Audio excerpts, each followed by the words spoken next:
is 6 o'clock at the MJ Morning Show here on a Monday morning. Welcome, everybody, as April begins to wane. That's W-A-N-E, not W-A-Y-N-E. So if your name is Wayne, I'm not talking about you. Just want to be clear about that. Yeah. Yeah. I just thought of something. I got to do something. I don't want to piss Michelle off. What's happening? No. I'm not going to mention it. As I just said, that April is waning. You know, it just dawned on me that I've got to take care of something for Michelle that I have in the works. I'm thinking out loud. Okay. Yes, Michelle. Don't think out loud. Yeah, you know what? I have to say that is a habit of yours, and it's horrible. I'm just this one event. I don't do it all the time. No, you think a lot. No. Isn't that right, Fester? What do they call that?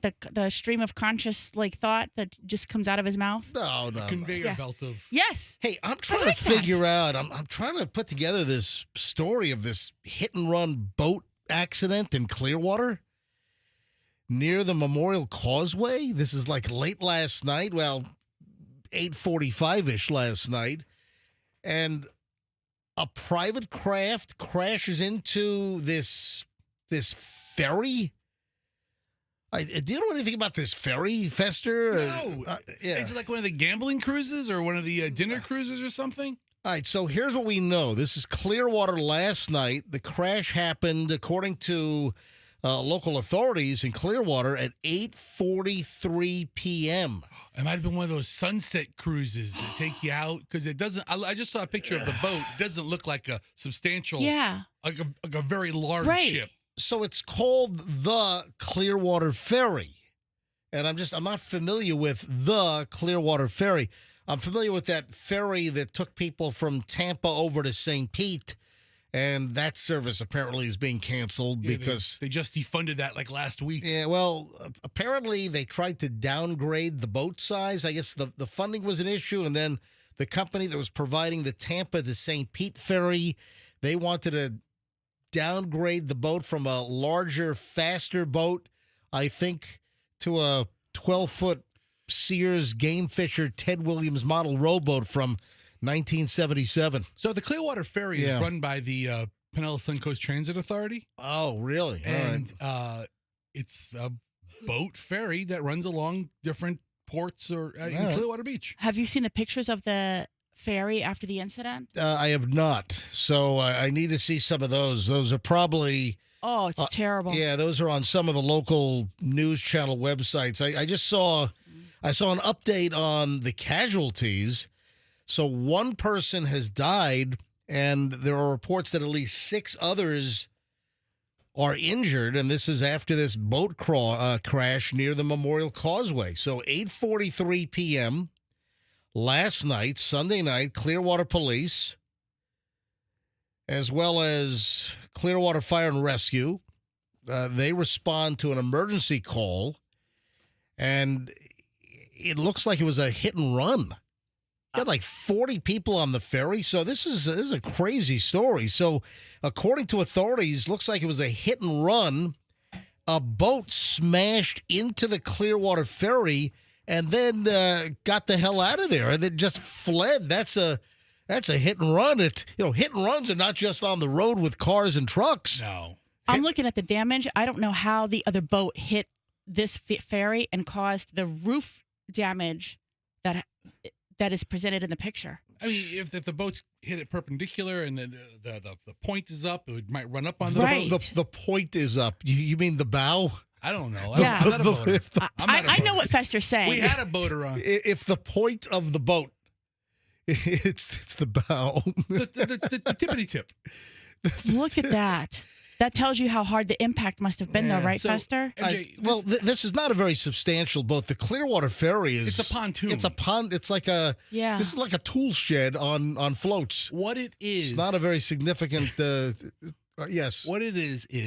Have you ever gone to Clearwater Beach and you've gone over the Memorial Causeway? Yes, I have. It's backed up bumper to bumper for miles and miles. You're not going anywhere. Yes, I have. Well, I've been there, but I've avoided that for the last many number of years during certain times of the day. Yeah. Weekends, for instance, Saturday, Sunday. Whenever the Girls Gone Wild crew were there, we would never go during that. Yeah. Traffic was terrible. Yeah. I've made a note to avoid that area. Right.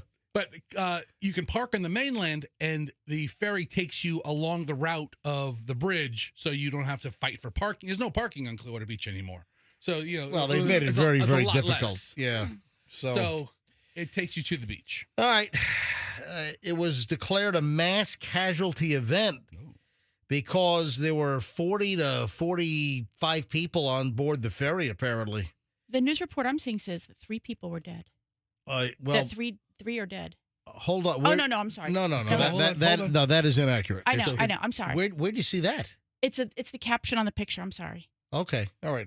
Yeah, that's inaccurate. So one person dead, 6 others injured, and then the boater that smashed into this pontoon, the Clearwater. When you think of the Clearwater ferry, you think of a much more substantial boat than Fred and Irma's pontoon boat. You know what? Not that really. They're floating out on. It's just taking you from a parking some lot. lake in Odessa. You're going from a parking lot to a dock. That's it. I mean, how many? They could probably fit 75 people, 80 people on that thing. But what the hell was this boater thinking? I haven't seen much on the boater. They haven't released the name of the boater that smashed into the ferry and then fled, but he was apparently located. So according to reports, they did locate the boat that smashed into the I'm not calling it the ferry. It's a Clearwater pontoon boat. It shuttles people back and forth from the parking area to the beach side. It's a pretty flimsy looking pontoon boat. That's all I'm saying. But because it's run by PSTA, you know that it was well illuminated. But how did the roof of the ferry, how did the roof of the pontoon boat get all shredded? So it has like an aluminum frame and then like canvas panels. Just the impact alone, just jostling that armature that is the roof. I think that's what Fester was saying when I asked the same question. Yeah. The point of the boat rammed up into the roof of the ferry. It's the bow. I like his description is really the bow of the front of the boat. Even if the point of the boat didn't run... Stop calling it the point of the boat. Listen, it's the bow. Let me get my whole thought out. If the point of the boat, even if it didn't hit the tippity top of the ferry, just the jostling... It's only aluminum poles. They were able to track down the hit-and-run boater. Good. A little after 11:15. So it looks like, according to Clearwater Police, the boat that crashed into the ferry was located at 11:17 p.m. So we don't have any information on why the boat fled. We don't have information on who was driving the boat. There were reports that there were like 5 or 6 people on the boat that hit the ferry, which had 40 to 45 people. But people were in the water because there's like it's very shallow sandbar area, and people had jumped overboard. I mean, this is a crazy story, and we don't know. I would imagine that the one dead is from the ferry and not from the boat. Right. And why'd the guy flee? I wonder if alcohol was involved. I wonder if you had a drunk boat operator that smashed into the ferry. I mean, there's a lot of questions. This is breaking news as we, come on the air this morning. It happened at 8:45 last night, but, still not a ton of information out other than what we've just revealed to you. Well, I asked you the question because Fester had mentioned that Bel Air dock thing or whatever, and I think that's... the boat ramp? Yeah. Isn't that where you... Is this near where the manatees were run over and then you and Froggy One launched to go to Lisa Marie Presley's house back in 1996 or 97? It's about a mile difference, maybe less but than a mile. That's where they found the boat that hit the ferry at the Bel Air something. I didn't know what it was. Is that the same ramp? No, we went to the Seminole. Oh, the Seminole. We went to the Seminole dock, which was north of the bridge. Right, the Seminole boat ramp versus the Bel Air ramp. Okay, Bel Air I south. got you. Yeah. Anyway, story's developing, folks, and we'll bring you more information. Hopefully, we'll find out who the hell was driving that boat that crashed into the Clearwater Ferry pontoon boat. Crazy story.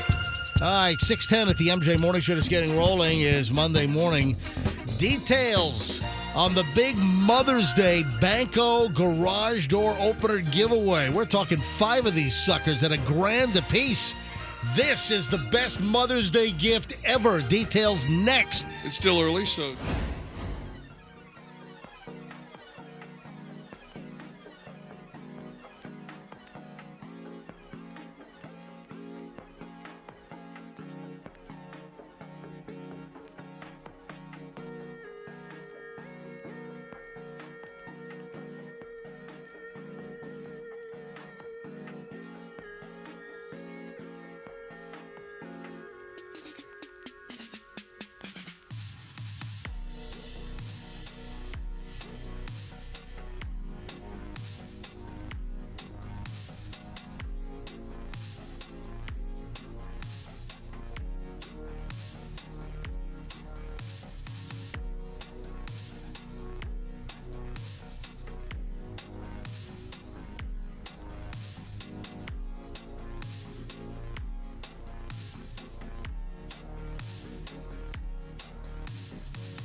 Woo!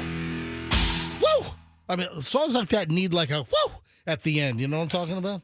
That makes sense. All right, 6:20 at the MJ Morning Show. Monday morning here on the MJ broadcast. Oh, Michelle, I've got a video you got to look up. Did you see the bear sliding down the little play set in a backyard up north? No.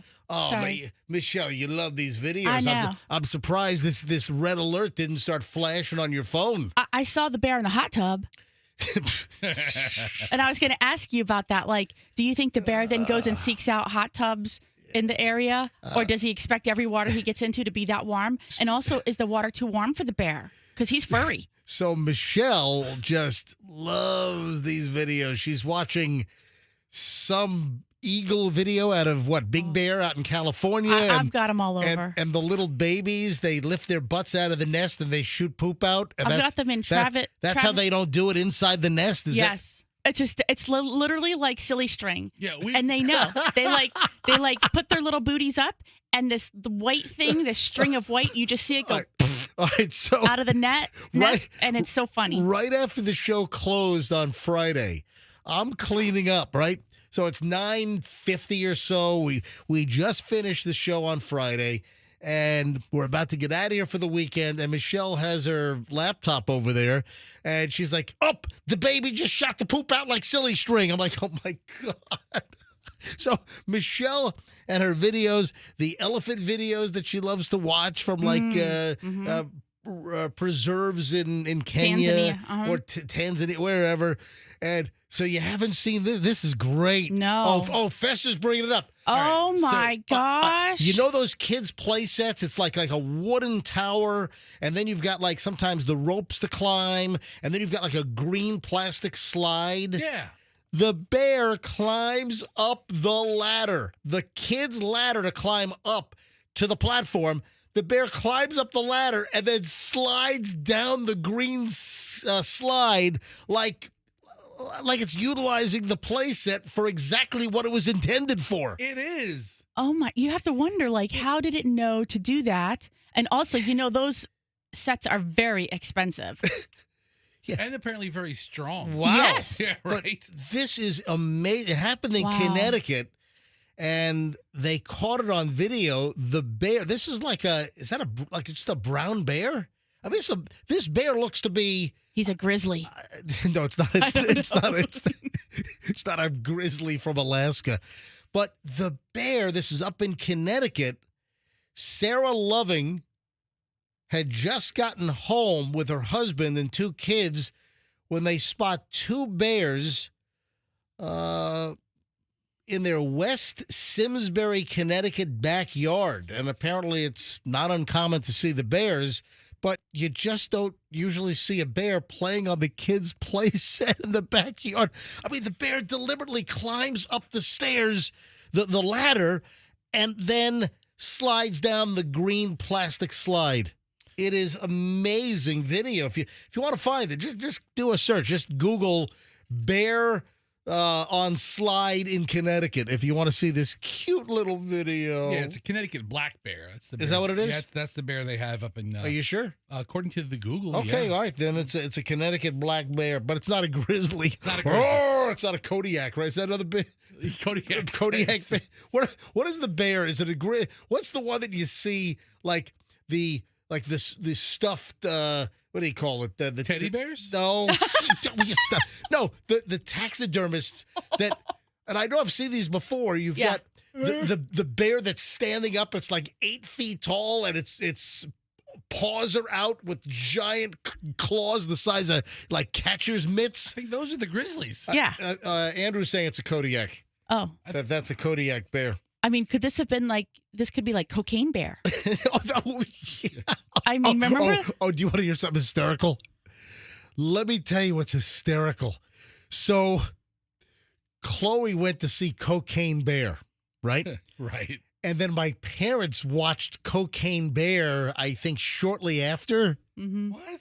Yeah. My parents 80 years old. Because, grandparents take suggestions from grandkids very easily. So my grandmother then calls up Chloe. No, your mother.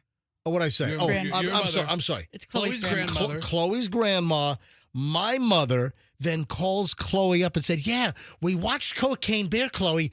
How did they get the bear to sniff the cocaine and everything? How did they get the bear to do all that stuff?"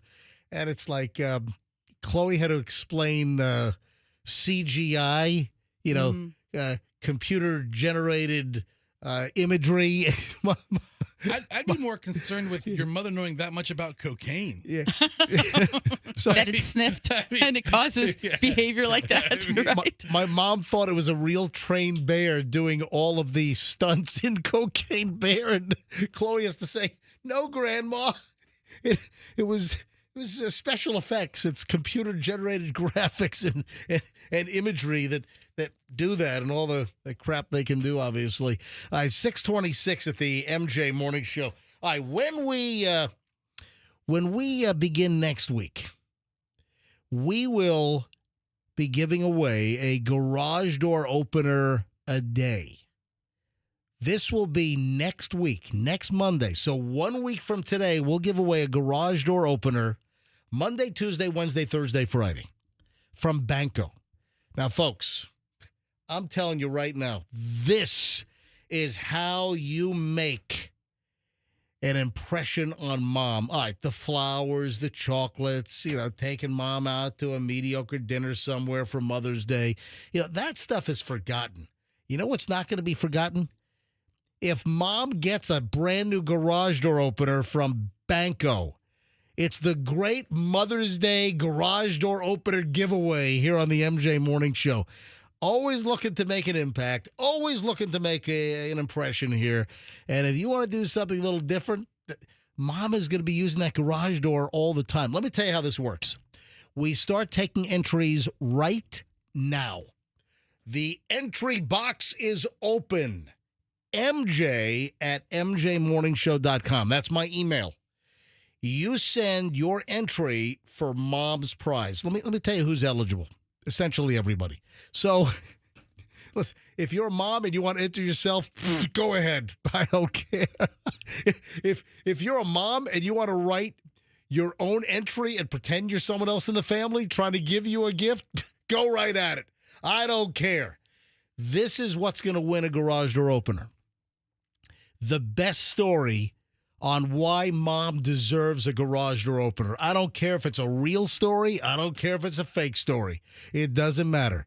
Whether you're the father of the kids and the husband of the mom, whether you are the kids, whether you are mom herself, and you want to make sure that you have an entry in for the garage door opener, you go right ahead. So all I need is a little story. I don't care if it's a paragraph. Just don't make it 27 pages.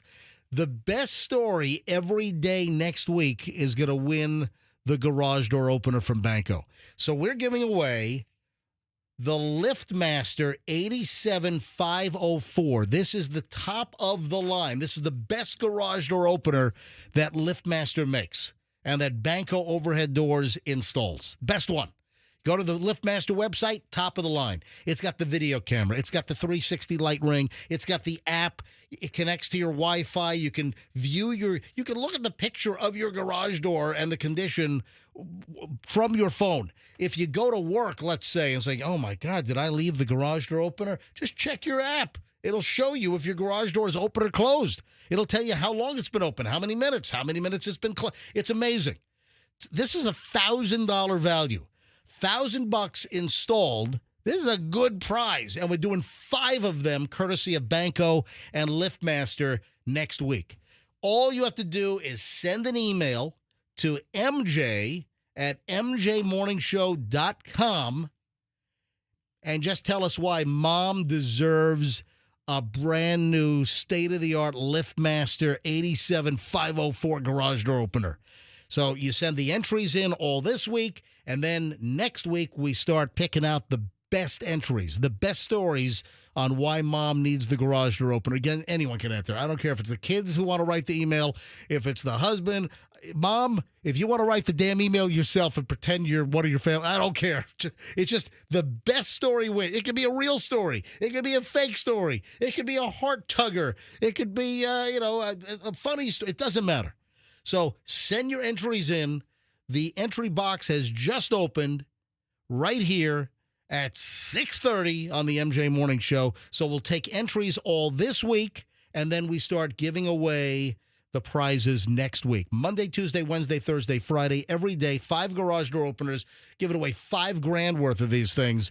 And again, courtesy of Banco Overhead Doors, best garage door company around. And in fact, I'll tell the story later on. They were at my house on Friday.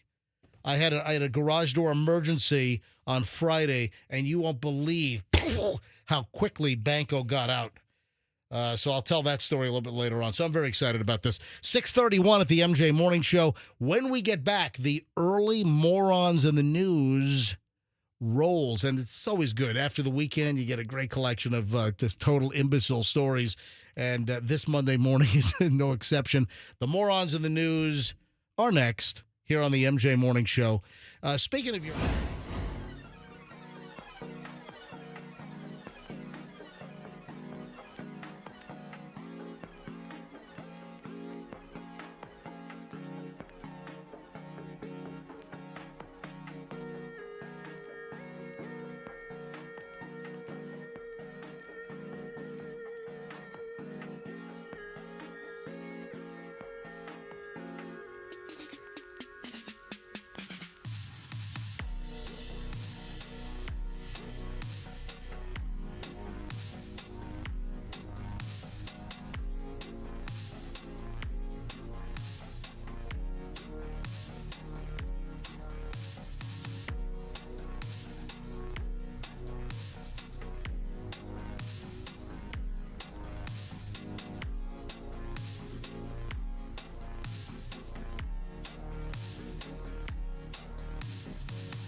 Oh, yeah. It is 6:38 at the MJ Morning Show.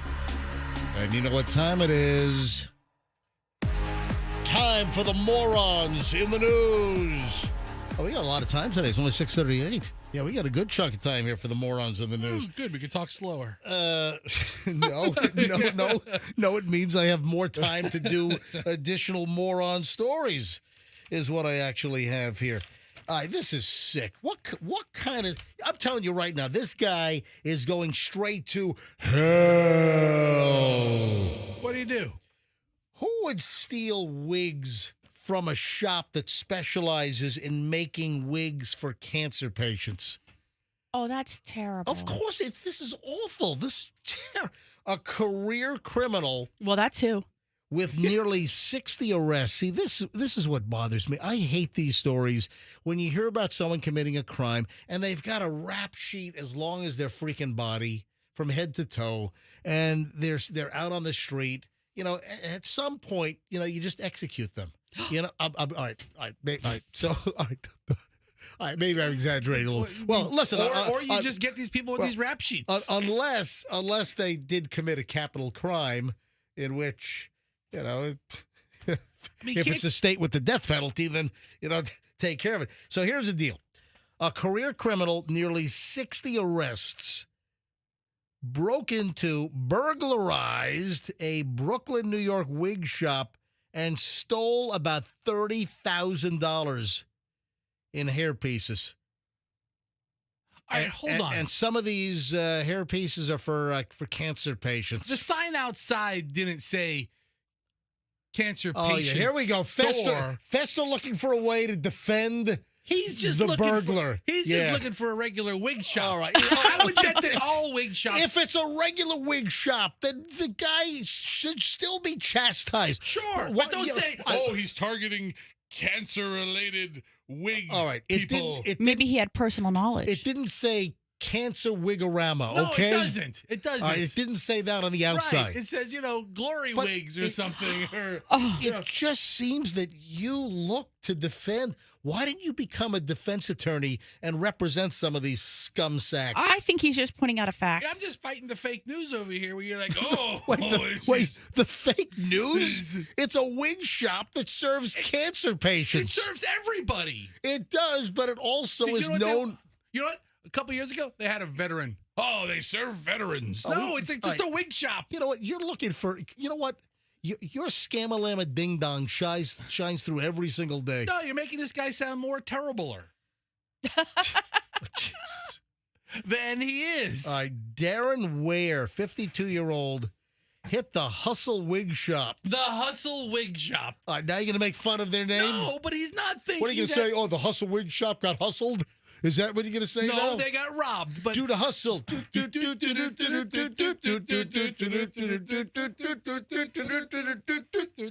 Do the hustle. All right. So, but the Hustle Wig Shop, you don't think of them serving, the community that's currently battling terrible diseases, trying to wear a wig. Anyway, so he busted into the wig shop. Surveillance video caught him, and he walks out with a sack, a big bag just stuffed with wigs. So I'm looking at his picture right now. Yep. He's bald. I know, that's what I was going to say, Fester. I'm like, have you seen him? He's bald, so maybe he needed the wigs.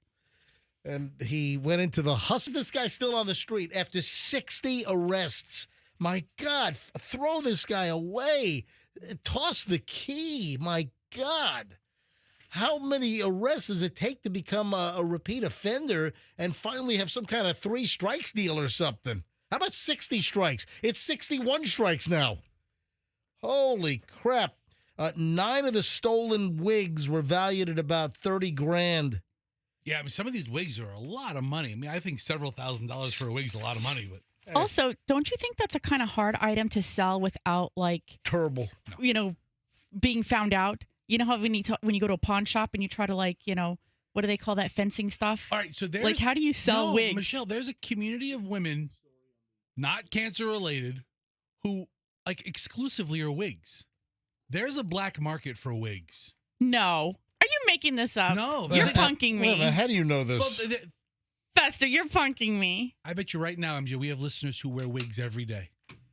Absolutely, dude. For fashion, for style. What is this, breaking news from Fester? Of course, of course you have people that wear wigs every day. Like have like 20 oh my wigs. God, I didn't know this. Holy crap! But People wear wigs every day. Yeah, but like they have like, my God, Fester, I need you to enlighten me on something every day. You know what? Every hour, why don't you enlighten me on something? Like people wear wigs every day. Okay, it's not like they have one wig that some charity provided for them so they can wear them on their head while they're recovering from a disease. No, they wear them as a fashion piece. I bet you. Really? He knows a couple of people that wears wigs. He must, because he knew he could get rid of them, right? Like, it's not like jewelry, if it's chains or something, you can kind of like. It's probably a wider market to get rid of gold. However. And more easily, gotten rid of, right? All right, moving along. Moving along. Oh, what nice individuals. What is going on with bleach? We had a story last week. Like a drink?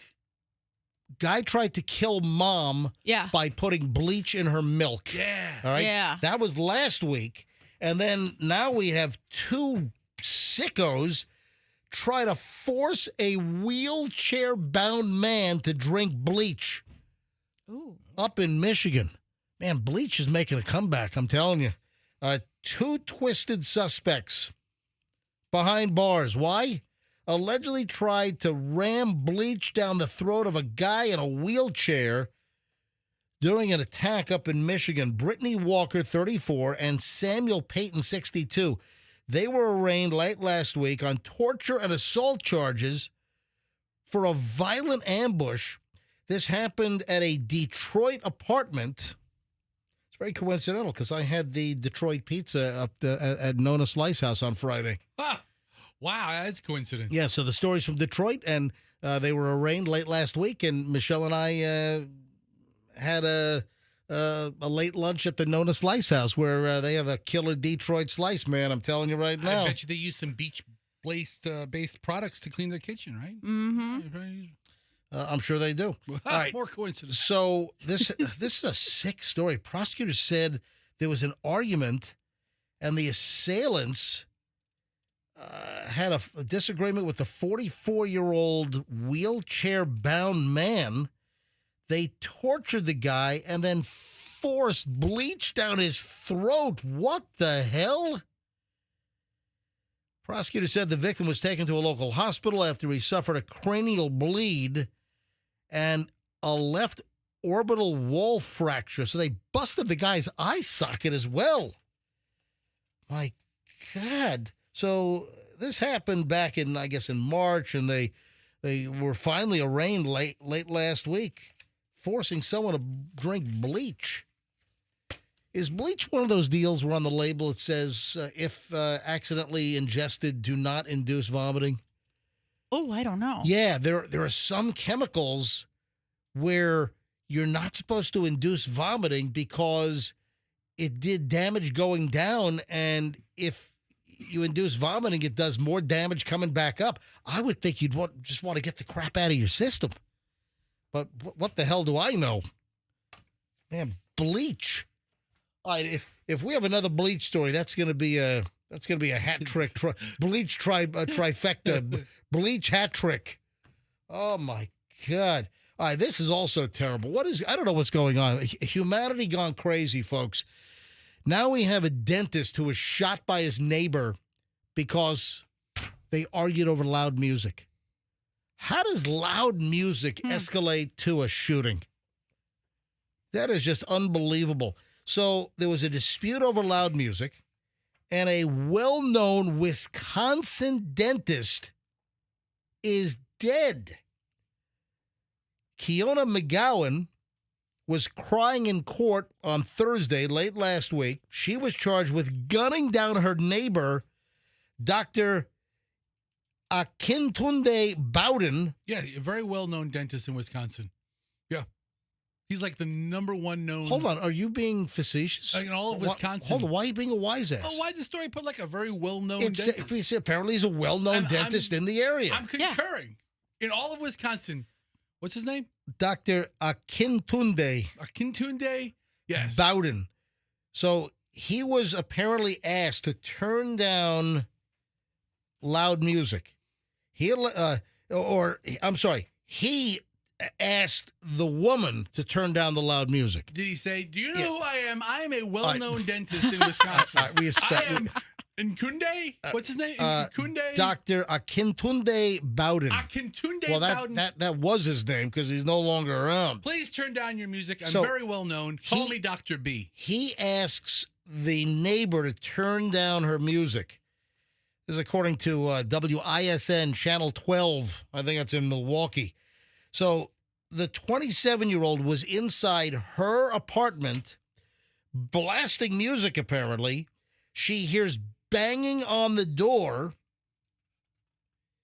McGowan told police that she witnessed Bowden, 41 years old, acting aggressively.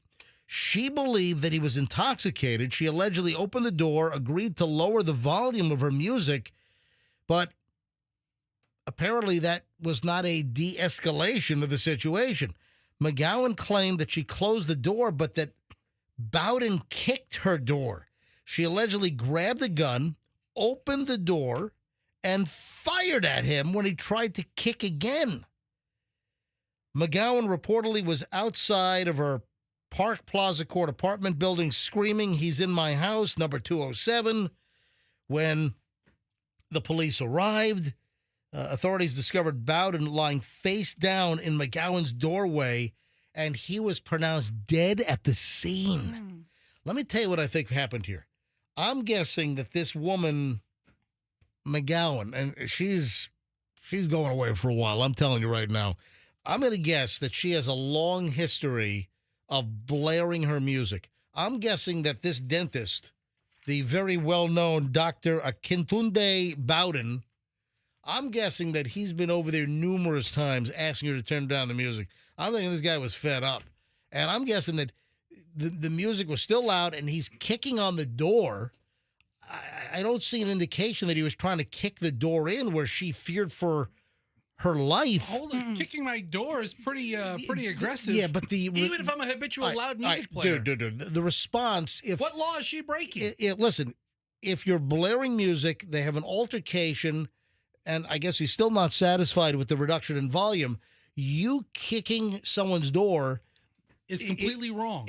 Okay, listen, we can agree on that. Don't kick on someone's door. But the response of opening fire, opening the door, and then shooting the guy in the chest or where, that is not a proper response. That is not going to be a stand your ground deal. He didn't kick the door in. He is one step away from it being a stand your ground. Because she had to open the door to confront him. He did not kick or force entry. If someone forces entry into your place and then you're genuinely in fear, she had already opened the door. He didn't rush in and charge her. I'm just saying, this woman is in a crap load of trouble. And he was due to be married later this year. Yeah, I'm about to get to that. She allegedly grabbed the gun, opened the door, fired at him. when he was trying to kick the door again. He's trying to kick the door like heavy knocking, like turn the freaking music down. And she opens the door. So how much fear was she in for her to open the door when the door was a closed barrier? It sounds like there's been a couple of incidences that night because he hits the door. She lowers the music. It's not good enough. He hits it again. Dr. Akunde, Dr. Bowden. It's Dr. Akintunde. He should have just called Akintunde, or however you pronounce it. Call the police. He wasn't expecting to get shot, obviously. No, and her response to him kicking the door was obviously a total overreaction. So he died from a single gunshot wound in his torso, according to the autopsy report. McGowan charged with second-degree reckless homicide. That seems like a fair charge. Mm. Yeah, her preliminary hearing is a week from today. So Monday, May 5th. Oh, she has a really low bail. Yeah, I saw that. Oh. Yeah, I don't understand why the bail was so low. Yeah. I mean, I think I would lock her up and hold her until trial. You shoot somebody, I don't think you should be running around. What the hell is going to happen next with this woman? How loudly can she play her music in jail? And I don't think she's going to have her smart speaker or her stereo system. I don't think she's going to have that in jail, Fester. Is the jail dentist as good as Dr. Bowden? All right, Fester, stop making light of this, would you please? Observations, not light. Morons in the news on the MJ Morning Show here on Q105. What are you laughing? No, I mean, you tell me not to make jokes. What are you laughing at? You tell me not to make light of anything, and then the first words out of your mouth are morons in the news. What are you saying? That's the name of the segment. Right, and which this is in, which would imply we make jokes about it because we're not calling about this unfortunate tragedies in Wisconsin. You know what? I don't want you making light of this. It's a terrible situation. Terrible. Terrible. What if he was your dentist? All right, 6:54 at the MJ Morning Show here on Q105. 7 o'clock hour starts next. When we get back, are you up to speed on this whole tan line fetish deal, Michelle? I am unaware. I didn't know this. I did not. I did not know there was a tan line fetish thing. All right, would you like to know about tan line fetishes? All right. Well, you've come to the right place because it's next on the MJ Morning Show here on Q105.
It is 7:02 at the MJ Morning Show. It has arrived. The 7 o'clock hour is here. More details on the huge MJ Morning Show Banco overhead doors Mother's Day garage door opener giveaway. Who else is giving away garage door openers for Mother's Day? Nobody! The MJ Morning Show is. What a memorable gift. State-of-the-art, top-of-the-line garage door opener. The entries opened this morning. We'll give you details in just a bit. All right, Michelle, you found out about tan line fetish porn? You found out about this at the same time I did, like now. Yeah. Like, what is that phrase? I was 0 days old. Yeah. I don't even know that. I was today days old. There you see? Days old. I so hate that phrase. But I this hate applies. it as well. This applies to us. I was today days old Yeah. when I found out. And this is very fitting because Fester used to own a tanning salon. A lot of people don't know this, but Fester owned, what was the name of the place? I think it was called the Planet Beach at first. Well, hold on. What do you mean you think Well, it? You then know I broke damn my- well because you broke the contract Yeah. and they threatened to sue you. So don't play coy and stupid over here. Oh. You know exactly what your tanning salon was called. Yeah, a long time ago. It was called what?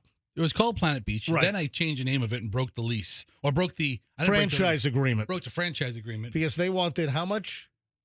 And you didn't realize that in order to use the name Planet Beach Tanning, that you had to pay a certain franchise fee no. every year? Yeah, but there was a high degree of incompetence with that organization. And then once I saw that, I said, Are they still around? Not in the same... I don't even know. I haven't looked them up in years. All right, so you were Planet Beach, and then you changed yourself to a very Yeah. creative name, Yeah. South Tampa Tanning. Yeah. Why did you capitalize on like your Fester fame? Why was it called Uncle Fester's Tanning City? I don't know how much... I don't know how much you think that name Fester is worth, but I assure you it's worth nothing.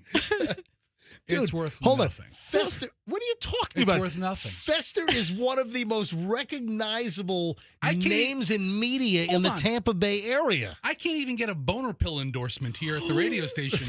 You want to talk about a recognizable name? Okay? I mean, it's not that valuable. It is probably the least valuable name in Tampa radio. Well, maybe that's because the name Boner was already taken.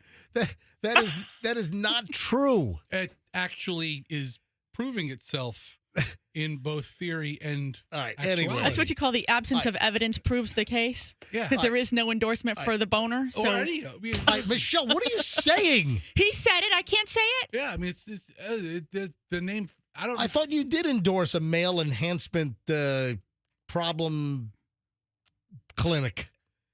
There's a lot of boner clinics out Oh, there. hold on. Didn't you once do a male enhancement lack of performance clinic? Yeah. So what? Why It are was you? called Harry. Never mind. All right. I had a name. It You ended, can tell me off air. All right. it ended with on. All right. Let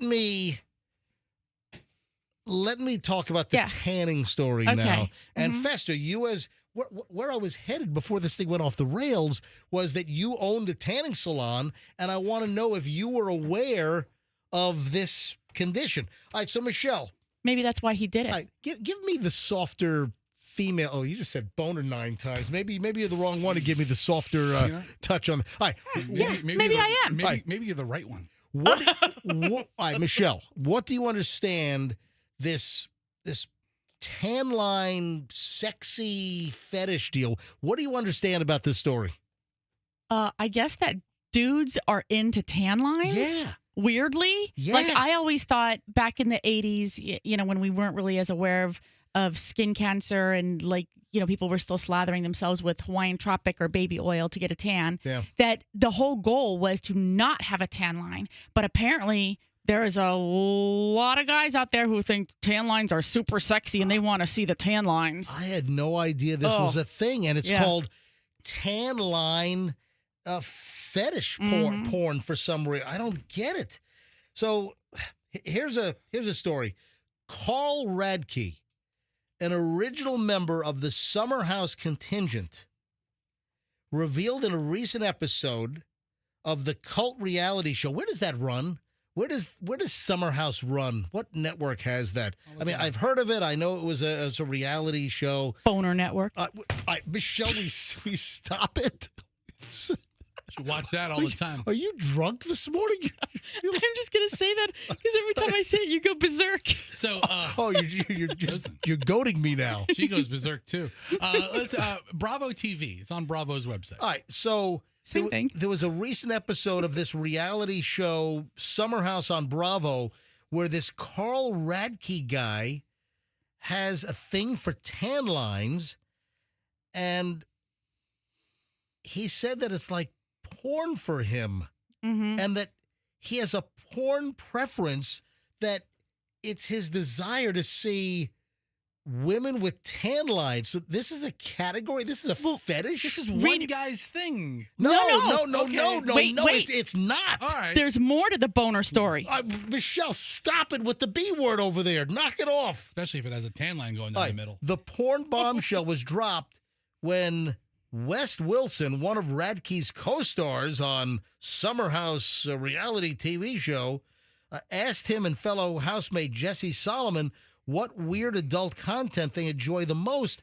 And that's how the whole conversation of there's a category of content that is women with tan lines, and it's a tan fetish, apparently. And he says, quote, I like tan line porn. I had no idea this existed. Keep reading. Tan lines are formed after too much exposure to harsh UV levels. Thank you. But experts warn that even mild sunburns can cause permanent skin damage and may increase your risk of skin cancer. A staggering 2 in 3 Australians will get skin cancer in their lifetime. Oh no, not the Australians. Yeah, that's when the that's I guess the story popped. But this Read about why he likes it. But hold on a minute. But this Bravo show is something that runs here, right? I don't know enough about it. Summer House, whatever. So, what part do you want me to read, Michelle? About why he likes it, or like what the theory is that it's kind of revealing like a life of leisure and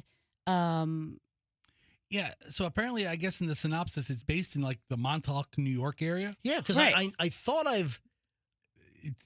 where a bunch of rich kids kind of party at beach houses. Oh, I see. Because the original story was written for an Australian publication, but even though it's an American show, you know what? This show must be big in Australia. That's what it must. So this American Long Island Montauk summer house show must be big in Australia as well. So the tan line gives the idea of the person who likes it that it's a mark of leisure, a memory of a bikini, and a suggestion of the things that remain hidden. And then he gets a boner. Oof. All right, we stop it with Michelle. Knock it off with that. Stop with the B word. Will you knock it off, please? No, but it just. Let me tell you what fascinates me is the stuff that you never thought was like a turn-on trigger for people is, and you have no idea what somebody's thing is, because I had no idea until I saw this last night that tan lines were a category of fetish. There's a whole Reddit page or a whole Reddit, I don't know what you call it. Or thread. Yeah. For porn. Subreddit. Hold on. And then there's subreddits that tell you like what you're into. So if you really are curious about what people are into, you're welcome to visit that website and peruse the different genres of porn. Tan line. Educate yourself, become informed. I had no idea. Yeah. I mean, it's tan line fetish porn is a thing. I had no freaking idea. It's insane. Tan lines are usually like right, up in like, you don't say. Secret like private areas. Hey, Andrew, our producer, 7-Eleven, by the way. It's 7-Eleven MJ Morning Show here on Q105, 104.7 FM. Andrew, our producer, was not here on Friday. He took the day off, and Ryan Hoppy filled in as our producer of the day. Did a very nice job. He didn't do that great. Andrew, Fester, why are you saying that? He did a fine job. He did adequate. He did serviceable. Nothing went wrong. Everything was fine. It was a great show on Friday. All right, so Andrew, I'm assuming that your day off on Friday included some kind of a 3-day weekend, and it was something Disney related. Am I correct? You'd be wrong. What? Wait a minute, I'm wrong? You're wrong. You were away Friday and the weekend on some mission, and it did not involve an adult Disney excursion? I was away Friday. I was back in Tampa on Saturday. Oh, hold on. Where were you Friday? In Georgia. In Georgia? Would you have Georgia on your mind? Unfortunately. Yeah, they had some family business to take care of. Hold on. So this was not an enjoyable trip to Georgia on Friday? It was finishing up something that was being taken care of in a city in Georgia, yeah. All right, thank you for being very crystal clear on your mission to Georgia. You're very welcome. The reason why I'm bringing this up is because I've got 2 Disney stories, and I thought maybe Andrew might have witnessed some of this behavior. Hey, did you see, Andrew, have you been to Typhoon Lagoon at Disney? I have never been to the water parks. Oh, wow. All right, so you've been to every other aspect of Disney, but do you not want to see, you don't want people to see you in your fantastic physique in a Speedo? People don't need to see my legs. Okay, all right. Andrew's not a strong swimmer, so. He doesn't have any tan lines. A woman is, that's a good place to see tan lines, is at Typhoon Lagoon. I'm sure. Yeah, if you get the tan line fetish deal, go to Typhoon Lagoon. Anyway, a woman is suing Disney for $2 million because she claims that she was permanently scarred by a mammoth rogue wave at Typhoon Lagoon. What the? And she says she was at a kiddie pool. Wait a minute. This is a controlled wave action. Are you kidding me? And she was in a kids pool at the time. So what? She was in the little wave action pool and not the big wave pool? Kimberly Panetta goes to Disney with the family every year, and it's typically the happiest place on earth for them, but it turned into a nightmare. This is 3 years ago? She was pummeled by the wave as she grabbed her 3-year-old daughter from the water slide in the children's area of Typhoon Lagoon. Yeah, she said she was violently struck by a sudden and forceful wave. Oh, my God. What, like a tsunami? Like we're talking about Thailand in, 2000? When was that huge? Remember that? Oh, God. Come on. Yeah, she filed a federal lawsuit saying that she was scarred. It was so powerful, it was actually dragging us underwater for several feet. And this happened like 3 years ago. It happened in 2022, and now she's just filed a lawsuit in Brooklyn federal court. How is this a federal case? That's a very good question. I don't know. Sue Disney Well, out of state? But I don't know why. Why would this be a federal case? Oh, what are you going to make a federal case out of this? Apparently so. Yes, that's exactly what we're going to do. Oh, yeah, go ahead. Make a federal case out of it. That's a great idea. I think I will. I don't know why it would be a federal case. She's hit by this huge, massive rogue wave. It was like, what was that movie up in the Northeast? The Perfect Storm? The Perfect Storm, yeah. She was hit Storm. with like a perfect storm wave out of that movie, out of the boating disaster up in New England. What the hell?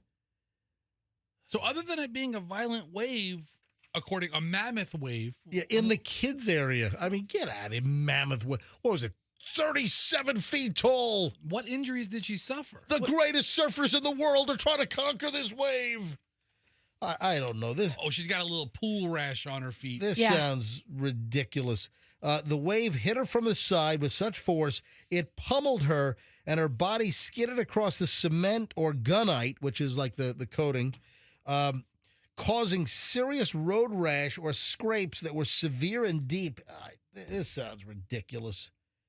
She doesn't have a pedicure. That's what I'm noticing. Oh, you're looking at her feet? Oh, yeah. Yeah, she's got some scratches on her feet. I mean, come on. And She said she's embarrassed about the scarring and whatever she's experienced from this event. She needs a pedicure. I tell you what, you go on a Disney vacation, you figure you get your toes done first. Yes, especially if you're going to one of the water parks. More importantly, you go into a wave pool, you should expect that there are going to be waves that might toss you around. This is a mammoth wave. Tell you what, I love that wave pool at Adventure Island. Ooh, I could just stay in there all day. Yeah, I love hanging out, and being wall to wall with all kinds of people with I don't know what's coming off their bodies. It's so fun. It's a stew in there. It is. I get a little tube and I just float. There goes the Adventure Island promotion. I love it. I'll do it. I'll do the promotion and I'll be there every Friday. Listen, I'm just saying the wave pools in general. I just don't want to be body to body in water. How many people are peeing while you're in there? That's what I want to know. I'm not drinking. Okay. He'd much rather take his weekend. I think water parks ought to have something called the pee pool. You should. Talk about fetish deal. All right, speaking of Disney, one other Disney story for you, Andrew. And this is a follow-up. Do you remember that maniac that was disgruntled and he removed like allergens off of the menu of a Disney restaurant? Well, this sicko's been sentenced to federal prison. This dude's going away. Let me refresh your memory on this jackwagon sicko. This is a former Walt Disney World employee, all disgruntled. He hacked into menus at the park's restaurants, and he changed allergens. So it displayed that foods did not contain certain allergens when they did, and people rely on that when you have some potentially deadly allergies. He's hoping to nab the person with a peanut allergy or something? Or whatever, yeah. I mean, this is sick. So the menu would essentially say that foods were safe for people with allergies, but they were not because he removed the allergens from menus to get back at Disney by injuring guests. This is awful. Anyway, he's been handed jail time or prison time. He's been hit with close to a $700,000 fine. Michael Scheuer of Winter Garden here in Florida changed the allergen information in restaurant menus at Disney to indicate that foods were safe for customers with certain allergies when they were not.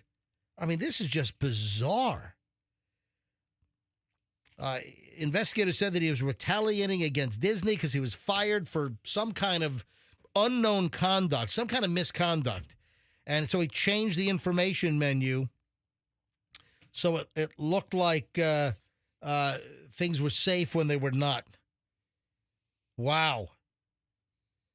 He was also sentenced to 3 years in prison. Oh, he also played with images. He was messing with images on the menu as well. He changed menu information related to wine regions so it looked like that they were sourced from scenes of mass shootings. I mean, yeah, I mean, it was, yeah, it's like, what? That's bizarre. It was, Okay. So he's been sentenced to 3 years in prison, hit with a $687,000 fine, has to turn over all his computers to investigators. Yeah, his lawyer said that his client had a mental disability and it led to a panic attack while he was at work. I kind of agree with that. Well, whatever. Anyway, It actually sounds like a legitimate defense. Disney suspended him and then terminated him. In a statement, the lawyer for this sicko said he's very remorseful and apologized to the victims during the hearing. He is eager to get back home to his wife and 3 young daughters. He was the sole earner in the family as his wife has a number of medical issues and homeschools their kids.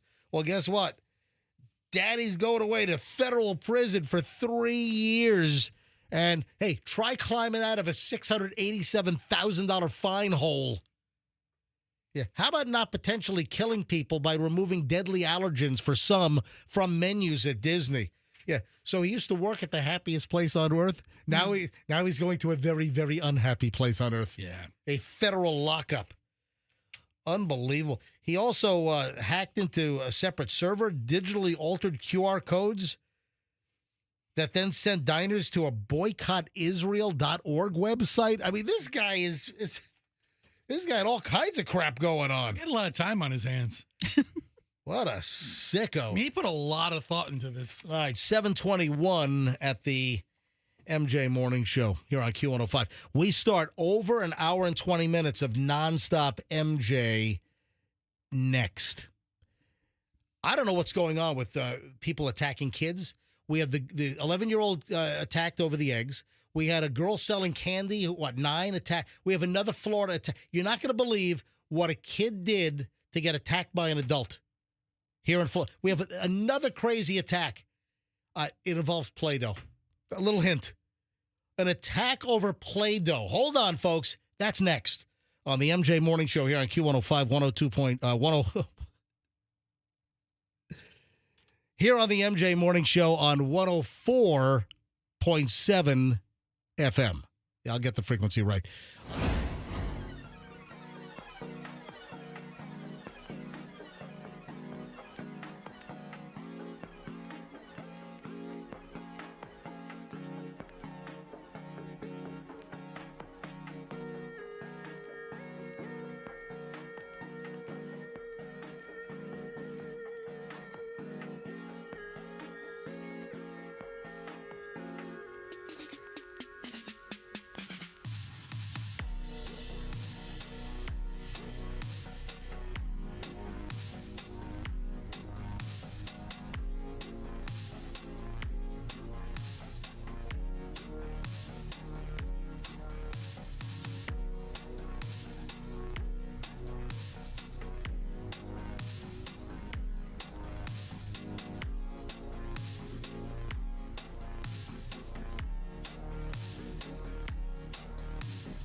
Very long previous segment. All right, 7:30 at the MJ Morning Show. It doesn't matter. We still start at over an hour and 20 minutes of nonstop MJ. You'll get the extra time on the other side. All right, here we go. Full details on the massive Mother's Day Banco garage door opener giveaway. Top of the line, LiftMasters. The entry period opens today. So I'll give you details on that in just a matter of moments. I don't know what's going on with kids getting attacked in Florida here, but we've had Tampa Bay gone wild, Tampa Bay gone crazy stories, Florida gone crazy stories, and for whatever reason, man, it is becoming dangerous for the kids out there. What happened now? We had the 11-year-old girl in Tampa who was attacked by the maniac neighbor. Mutu. Mr. Mutu. That was in, an apartment complex in Tampa. And the kid was attacked. The guy came out of his apartment and tackled the girl, pinned her to the ground because the guy thought that she was the one throwing eggs at his apartment. Okay, that's old news, though, right? That happened like 10 days ago. Yeah, that's old news. All right. Then last week, we had a 9-year-old that was selling candy door to door and gets attacked by a person. He put a very vile post on social media. Yeah. He didn't touch her. No. But it was a. She was verbally attacked. You're right. She wasn't attack. Verbally attacked, but nevertheless, it was an attack. Right. So a 9-year-old girl selling a candy door to door, and what was the verbiage? The verbiage was, I'm glad I wasn't home, so with my gun, I could shoot you, knocking on. Shoot you, BITCH. Yeah, threatening to shoot a 9-year-old kid selling candy. All right, so physical attack, verbal attack, and now this is nuts. Now we have a 13-year-old attacked after a Play-Doh incident, also here in Florida. What is going on, man? What's going? Leave the kids alone. I don't know, man. Play-Doh, that's a mess. A 13-year-old boy was viciously attacked over the weekend on Saturday afternoon at an apartment complex along Three Oaks Parkway. This is what, a little south of Fort Myers? Is that where this is? I only know where 2 Oaks and 4 Oaks are. Okay, I don't know where you know, 3 Oaks Parkway. I'm sorry. So the kid apparently accidentally hit a passing car with Play-Doh. The boy said he was walking along a sidewalk while playing with Play-Doh around 1 p.m. on Saturday when he accidentally tossed it into the road and hit a passing car. The driver reportedly turned around, chased the boy into an apartment complex, assaulted the kid, punched him in the face, stomped on his head. The attack was caught on camera. The boy's mother and Southwest Florida Crime Stoppers are both asking for help. They're trying to identify the suspect. Deputies said the man fled the scene in a blue Honda after reportedly battering 2 juveniles during the incident at a apartment complex. The exact model or type of the vehicle wasn't released, just a blue Honda, apparently. The sheriff's office released video of the attack and is encouraging anyone with information about the suspect or vehicle to contact them. But what is happening? Hold Over on. Play-Doh. What? Whoa. What? This kid's a bad kid. Why is the kid a bad kid? He was tossing Play-Doh around. He was what it's age? like tossing a ball in the air. Apparently, the Who Play-Doh. does that? Listen, at what age do you stop playing with Play-Doh? 3?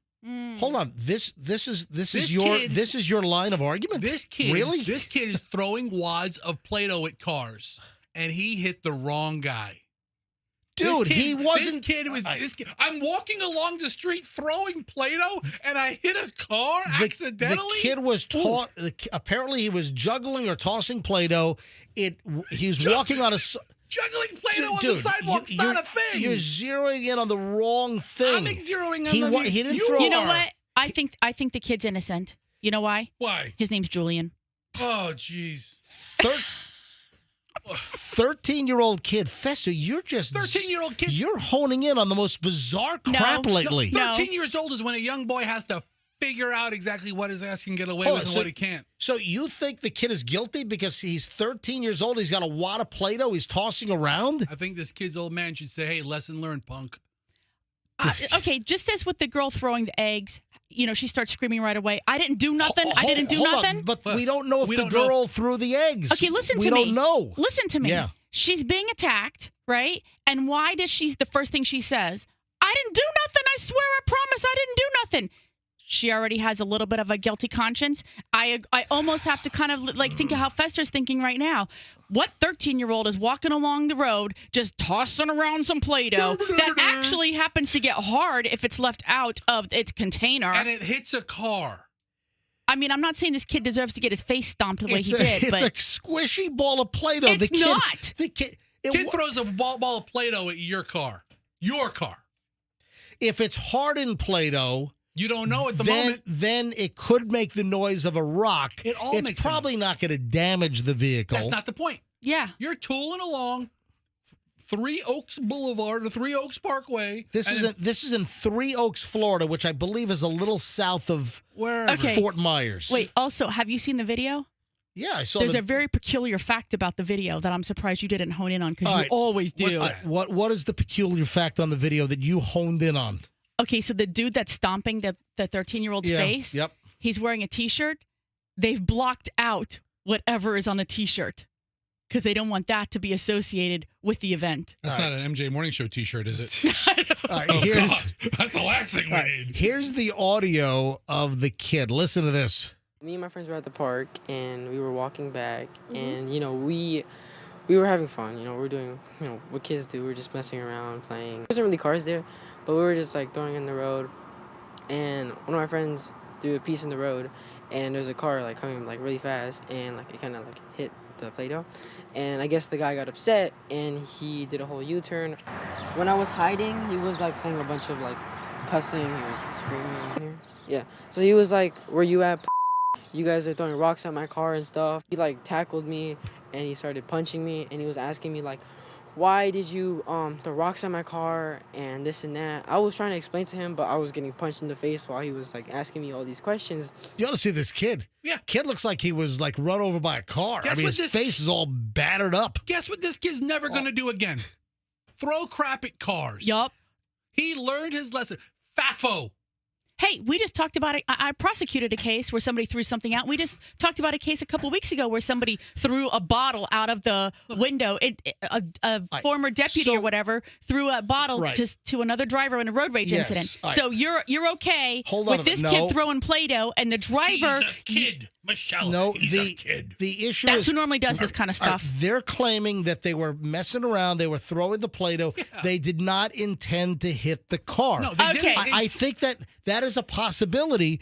So you're convicting them. You weren't there. We don't know the mindset. We don't have video of that part of the incident. It's okay for you to make assumptions, but not us. We're the jury over here, Fester and I. Listen, you can be the judge, but we're the jury. You're doing the exact same thing. You're on the other side of it. You're on the kid's side. I am not a softie on crime. You know that, but you're a softie on Play-Doh. I don't know.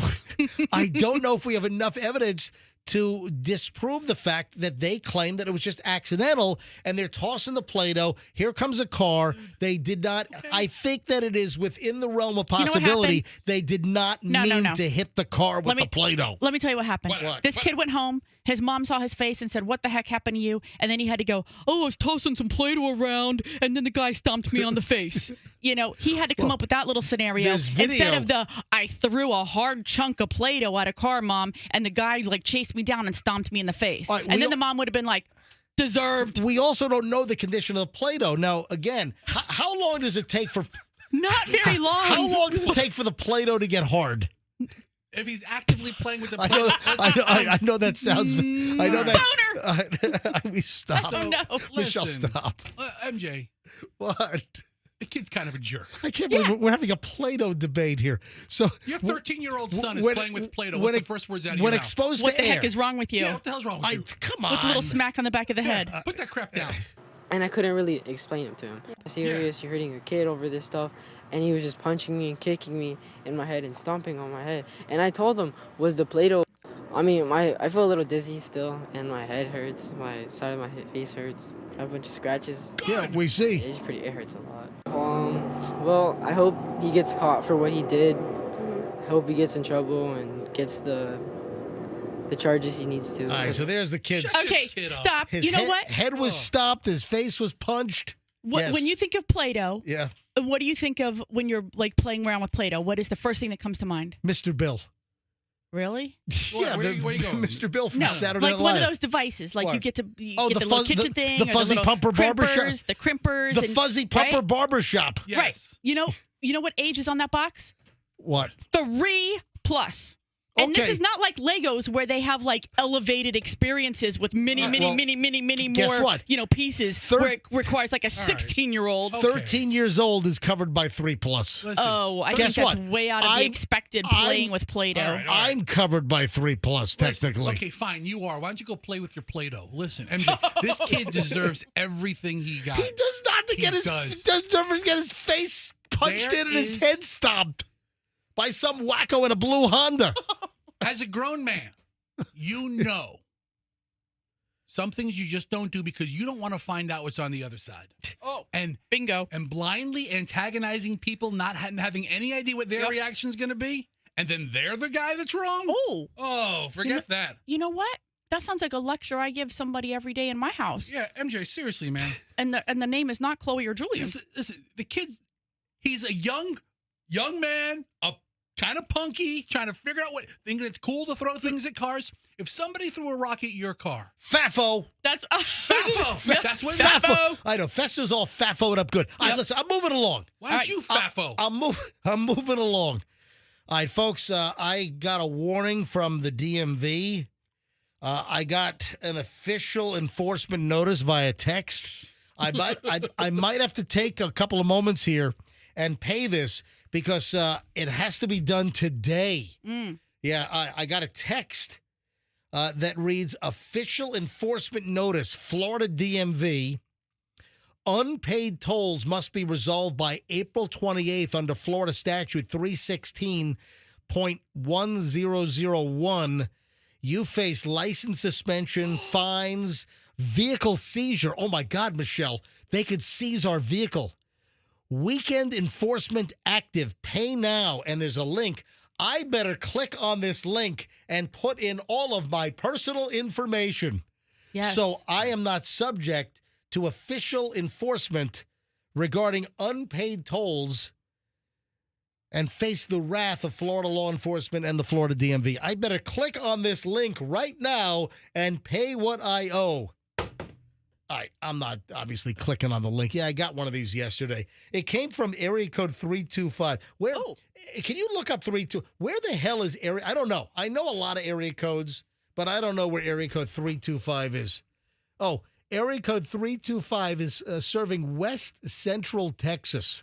Oh, okay. Yeah, there we go. Yeah. So an area code from West Central Texas. Somebody's calling you from Abilene. Yeah, is sending a text to warn me about unpaid tolls. Of course, folks, this is the unpaid toll scam.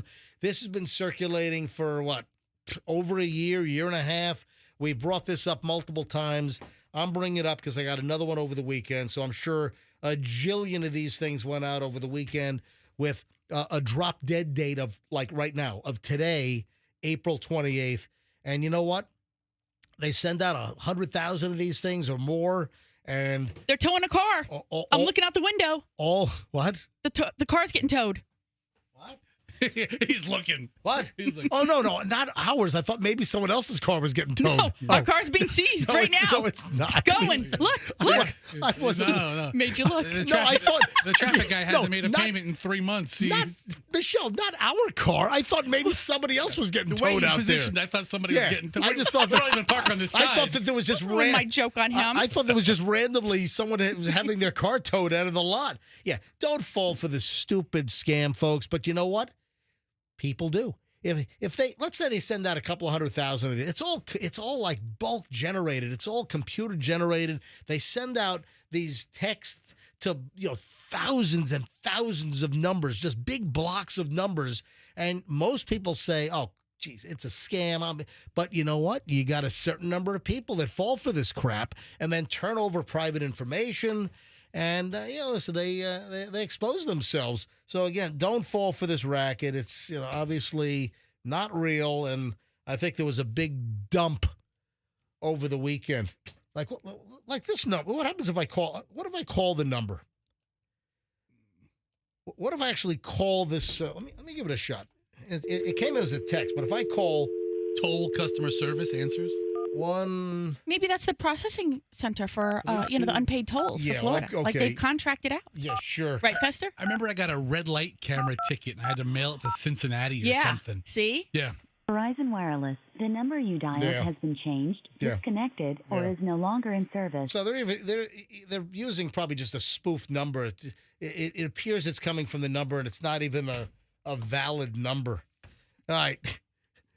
You're at a Mexican restaurant, and what falls into your margarita?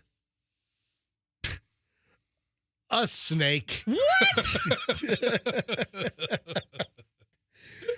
Really? Michelle, this happened up in our home state of Virginia. Yeah, a lady up in Henrico County. So Henrico County, it's near Richmond. Henrico County, one woman traumatized. She's at a Mexican restaurant, and a snake falls out of the ceiling into her margarita. Was it alive or dead? I want to know, was it with or without salt? That's what I'd like to know. Yeah. You got to put salt on them, right? Carletta Andrews said it happened at the Patron Mexican restaurant and cantina. She did an interview with 8 News. I think it's a Richmond TV station. She shared that she and her husband had just finished their food when she felt something on her forehead. I leaned in to take a sip, and I noticed something hit me in the forehead, and I looked at my husband like, what was that? When I turned around, I saw the snake in my margarita. It was moving. It started wrapping around my straw. Oh. Was it on the table? Did it fall from? It fell from the ceiling, apparently. How does she not notice it falling? A snake thudding on your table. It hit her, and then it's in her drink. She recalls restaurant workers trying to remove the baby snake. Baby snake, a snake, it's a snake, a snake, baby snake, a snake. Yeah. She kept saying to herself, please don't let it go into my purse. She was shaking. She was traumatized. The restaurant offered to move her to a booth, but she just wanted to get the hell out of there. So she was in shock. She posted a photo of the snake and recounted what happened on social media. Comments range from shock to disbelief. One commenter wrote, the way my soul would have left my body. Another wrote, girl. Okay, hold on. They would have been taking me to the king. She would have died. Hold on. Died. What, died and gone to heaven? She would have met the face of God. Girl, they would be taking me to the king. All right, I'm looking at a picture of it. Yeah. This snake is essentially like a earthworm on steroids. No. It's a big worm. It's not. It is not a. It is a baby snake. I've seen these. It was like 10 inches. Wait, in South Tampa, at my house, we've got lots of these little the black racers, and you have the larger black racers. I've seen some big black racers, and then I've seen the little bitty ones, little baby black racers, and it looks like a baby black racer that fell into a freaking margarita glass. Don't they make margaritas with that tequila? Isn't that the one that comes with a worm inside of it? I mean, honestly, Michelle, that's a good it's point. like a little added value. Yeah, it's like the little worm, but it's like a little mealworm or something. Like at the Weren't bottom. you supposed to eat the worm? But like at the end of the bottle, you say, "Give me the worm." Yeah. So she got do. a snake. That's maybe better. I don't know. Forget the worm. But can you imagine you're at a Mexican restaurant, a snake falls out of the ceiling? Yeah. And then Fester, Yes. you saw the story as well. And then you made a note in your email to me last night, and you wanted to know what happened with Michelle at a restaurant with a Anytime I think of creatures and creature. food, That's what I was looking for. creatures a and creature. food. For some reason, I keep thinking Michelle has a story about something that's not a food item crawling in your food. Yeah. What was that? Chloe was like 3 or 4 years old. No, she's only 2. 2? Yes. He's way All off. right. So Chloe's Very off. I was pregnant with Julian. We were at so Julie didn't even exist yet. Mm-mm. All right. So we're at a restaurant, very well-known, high-end restaurant. They're not around anymore, so I can say who it was. We were at Shula's Steakhouse at West Shore and Kennedy, right in the that Intercontinental Hotel, whatever it is now. Yeah. I don't even know what it is now. But Shula's Steakhouse used to be in South Tampa, West Shore and Kennedy. Mm-hmm. We're there, and I think was it Mother's Day? No, it was Valentine's Day. It was And you got Valentine's. us a last-minute reservation for all 6 of us. Right. It was Valentine's Day. My parents were in town. So who was there? So it was you, me, Oh, yeah, so we Chloe, had 5 of us. and then my mom and my dad. Mm-hmm. And we're at the table. We're at Shula's Steakhouse. Was Mom having a nice time? And I'm sure she was. Oh, Todd, this place is just lovely. So Chloe is 2 years old. And Chloe says to Michelle, Mommy, your salad is moving. Michelle ordered a Caesar salad. And she was sitting across from me. Guess what? There were more than croutons in that salad. Yeah. So Chloe's sitting across from you, and I just remember she says in a little baby 2-year-old voice. Because she kind of was up out of her seat because she was very excited about the lettuce moving across the plate. So she was pointing at it. She's never seen anything like that before, No. right? Yeah, of course. She's Walking excited. lettuce. Restaurants are always looking for new innovations and gimmicks, and it's the moving Caesar salad. It's.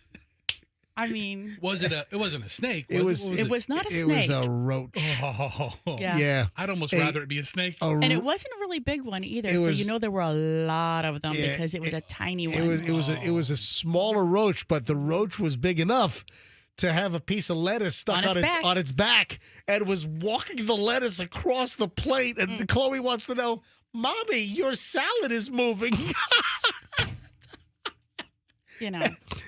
And it was a roach in the salad. All right, so according to Google, a cockroach can carry up to 50 times its body weight, which is, Oh, yeah. You can move your whole plate off. This was well within spec then. totally within spec. Absolutely. Oh, man. Oh, my God. So that's what you were thinking of. A snake did not fall out of the ceiling on Michelle, but a roach was walking across the plate with lettuce on its back. It's a nice added touch. It's animated lettuce, animated salad. Was your mother like, it's just a little bug, push it aside. And rest of the meal's so great. we call the server over, the manager comes over, and I remember this bothered me because they said, oh, no problem, we'll remove the salad from the bill. No. And I said to the manager, I said, listen, I think it's probably a little bit. What'd they end up doing? I think they comped your steak. Didn't they comp your filet? No, I don't think they ever comped anything. Because we didn't really say anything, like other than just take the salad away because there's a roach in it. Would you like a piece of chocolate cake? So hold on. So you're saying no? They did nothing special. You're saying all they did was took the salad off the bill? Yeah, that was that, and we never went back. That was our last time at Shula's. Mm-hmm. That's right. Yep. That was our last time at Shula's. So if Chloe was 2. She was 2.5, so it was, 2003? February. That would have been 2004? 2003? 2004, right? Would have been Valentine's Day 2000. Oh, it might have been 2003. Yeah. So maybe I wasn't even pregnant with Julian. Yeah. Wow. Yeah. All right. So that's when you started telling me to go there. Hey, Fester, how'd you go to Shula's tonight? No, I didn't. Check it out. Hey, enjoy the crunchy salad, fat ass. It was so disappointing to not be able to go back there because we always loved the fact that, isn't that where you ate like the steak that was the size of my head? Yeah. Yeah. They had the enormous steak challenge. I was on the first plaque. I think it was a 48-ouncer. 48-ouncer. It was a gigantic steak, and if you ate it in its entirety, you got your name on a plaque. Hey, you had to eat a roll and a side. Listen, no, I don't think you had to eat anything else. I think it was just the steak. Right. And I was on the first plaque ever. And by the time before they closed, they had the plaques all over the place, and you didn't get the steak for free. Some of those contests, you get the steak for free if you eat the whole thing. Exactly. Look, they didn't even have to say that you're going to get the steak for free. You're so easy. You're so easy. It's like, do you want your name on a plaque? Eat the 48 ounces of steak. Buy this $200 steak. Right. And you did. I mean, I'm like, what the heck are you doing? And you had like the worst stomach ache the whole weekend. It was like a Thursday night dinner, dinner with everybody there. And the whole weekend you were just like, oh. It was the most red meat I'd ever consumed in my life. Lucky. I have never consumed that much red meat or steak since then. And because I was all jammed up like I had ingested a yard of concrete. Right. I've never done that again. Let me just put it that way. Good move. All right. Hey, big hit, humongous hit on my social media. Last I checked, it's like 12,000 views in less than it was less than 24 hours. Wow. There's a lot of people. This is now knocking on 13,000. Did you see the video? Did you see the sign? The nails? Yeah. Did you see this? I have questions, dude. I have questions, and I don't know if I'm a client or not. All right, I cannot say this on the air, so I'm not going to say the HJ. I can't say the HJ. Well, why not? All the services offered are there. Or the FJ. There is a nail salon in St. Pete. And I was tipped off. I don't want to say who tipped me off on this. I don't want to embarrass them. But I was tipped. They were just passing by. We were walking in for an FJ. That's a different story. Or an HJ. So, folks, I'm telling you right now. Who do you know that lives in St. Pete? You've got to see this video. So Michelle and I, we were in downtown St. Pete, and I got a tip on this, and they said, hey, you got to drive by and take a look at the front window of this nail salon. There's a nail salon called Back Alley Nails. Oh, no. Back Alley Nails. Even the name is suspicious. You got to look at the services offered at Back Alley Nails. They've got a huge sign on the window, where you take the letters and you fix them to the glass.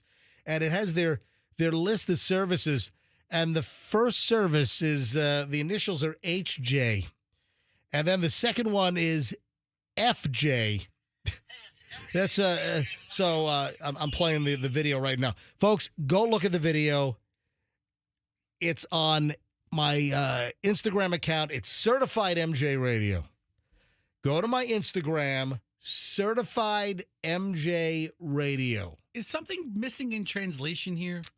Well, if you look at the bottom, it says that's manicures and pedicures. Then it even says in smaller print on the bottom of the window, don't be nasty. Well, clearly you're trying to get a rise out of people, so to speak, by having the first item offered at your nail salon is HJ. If you don't know what I'm talking about, go to my Instagram. Go look at this video. It's been shared a ton of times as well. Go to my Instagram, Certified MJ Radio, and check this out. I mean, you can say the H part and the F part.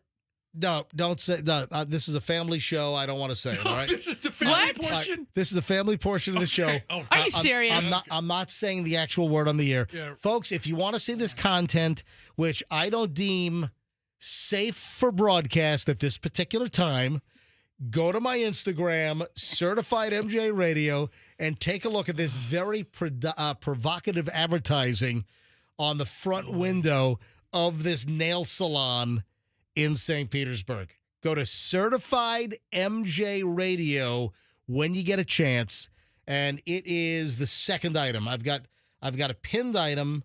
You know what? I can unpin this. I'm gonna unpin the smoke detector right now. Unpin from main grid. All right, so it's the top item now. I just unpinned it's the first item at Certified MJ Radio.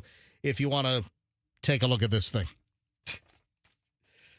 So I'm looking. Yeah. It says the two services they offer. Mm-hmm. They also have. Is that hand painted? Mm-hmm. Hand painted nail art. Nail art. Japanese gel, and then they have vegan options. So if they have 5 different services. Michelle wanted to know if I wanted the vegan HJ. You know what? That's what she asked me on the. Listen, you've heard of Meatless Mondays. Today's a great day. Today's a great day for a vegan. All right, I'm moving along, but man, people are like, "Oh my God!" I'm getting all kinds of crying smiley faces and everything. So if you want, leave a comment on my Instagram at Certified MJ Radio. I'll be very disappointed if they just do foot massages, because that's not what the sign says. Listen. Obviously, they're doing nails, so that's obviously that's their description of the eight. What Michelle? You know so much about nail salons and how they market themselves. Let's do an investigation after the show. Investigation. Let's drop her off at home. You want to roll on in and get your 2 rooms, please. All right, it's 8 o'clock at the MJ Morning Show. It's time for the Cash Kitty. And then I'm going to give you the details on the garage door opener contest with Banco. This is very, very exciting. But right now, it is Cash Kitty time. Let's do it. The word is cashier. This hour's word is cashier. That's CASHIER. Text the word cashier nationwide to 45911 before 825 for a shot at $1,000 cash, or you can enter it on the Q105 app or at myQ105.com. The word is cashier. Let me use that in a sentence. I'm about to tell you a story about a whole bunch of cash that apparently did not make it to the cashier. I've got a crazy cash-related story, which, again, I don't know how the hell this happens. I mean, this is ridiculous. All right, so cashier, good luck. You got till 8:25 to send in the word cashier to 45911 nationwide, and you could be the next $1,000 winner. Quickly, let me tell you about the Big Banco MJ Morning Show Mother's Day Garage Door Opener Contest. All right, folks, we're trying to make an impression here. We're trying to do something different here on the MJ Morning Show. We don't want to be the same old. Oh, flowers for Mother's Day. Oh, here's a box of chocolates for Mom for Mother's Day. How played out is that? All right, let me tell you what's not played out. Right. Giving away 5 top-of-the-line $1,000 garage door openers with Banco. That's right. That is not played out. That's right. You want to make an impression? You want mom to think of you every single day? Multiple times. Could be at least 2 times a day because you're opening the garage door and you're closing the garage door. Then you got to come home later and you got to do it all over again. This is in perpetuity. This is not like it's going to fade. You give a gift and, a couple of weeks later, a month, the gift is faded. No. Here's the deal. We love doing different stuff around here. We're teaming up with Banco. Banco Overhead Doors is a phenomenal longtime sponsor here on the MJ Morning Show. They have given me 5 LiftMaster 87504 garage door openers to give away. These are the best. They're the top of the line. This is the best. The biggest name in garage door openers is LiftMaster. And this is the top of the line. This is the best one they make. It's got the 360 light ring, illuminates the whole garage. It's got the video camera, which will take video. You can see an image, a snapshot. You can see video of who's coming, who's going. You get an app on your phone. You can check your garage door status from anywhere in the world. You go to the app. And, did I close my garage door before I left for Sweden? Oh, I didn't. Okay, let me hit the button. You can hit the button on your app from Sweden and close your freaking garage door. All right, this is it. This is how you win a garage door opener from mom. And let me tell you right now, the rules on this are very, very lax. This contest is a free-for-all. Let me tell you what the deal is. You send me an email on why your mom deserves a garage door opener, top of the line. This is $1,000 value. Folks, this is $1,000. $1,000 because it's top of the line plus the installation from Banco. This is a $1,000 proposition, and we're giving one away every day next week. The 5th, the 6th, the 7th, the 8th, and the 9th leading up to Mother's Day, which is Sunday the 11th is Mother's Day. So this week we're taking the entries. You go right now, or when you get your thoughts all collected and together, go to mj@mjmorningshow.com. That's my email. You send in a story. I don't care what it is. It can be a real story, a fake story. It can be a funny story. It can be a sad story. Whatever you want to do, just get our attention and try to win. You send an email on why mom deserves a garage door opener for Mother's Day. $1,000 deal. The LiftMaster 87504. Hey, look this thing up online. You'll see it's top of the line from LiftMaster. So you write an email on why mom deserves a garage door opener, and we're going to pick the best ones every single day next week. Monday, Tuesday, Wednesday, Thursday, Friday, we'll pick a new email with the best story on why mom deserves a garage door opener. That's it. I'm going to tell you right now. Husbands can write in. The kids can write in. Hey, mom herself can write in. You could be a mom and write your own damn story. Just the best stories win. mj@mjmorningshow.com. Email is open. You send your story on why you deserve a garage door opener. mj@mjmorningshow.com. Thanks to Banco and LiftMaster. It's going to be a great week next week. So we're taking entries all this week. And then we'll cut off the entries like Sunday, next Sunday at like midnight, 11:59 p.m. We'll take entries through that point, and then we'll give away the first one next Monday morning, $1,000 deal. All right, so I mentioned cashier. Do you remember the sentence I used? Pretty soon, I'm going to tell you a story about some cash that didn't make it to the cashier. I don't sound like that. You sound just like I do not that. sound like that. Dead on. It is not dead on. What the hell is the deal with armored cars that the back doors weren't properly secured?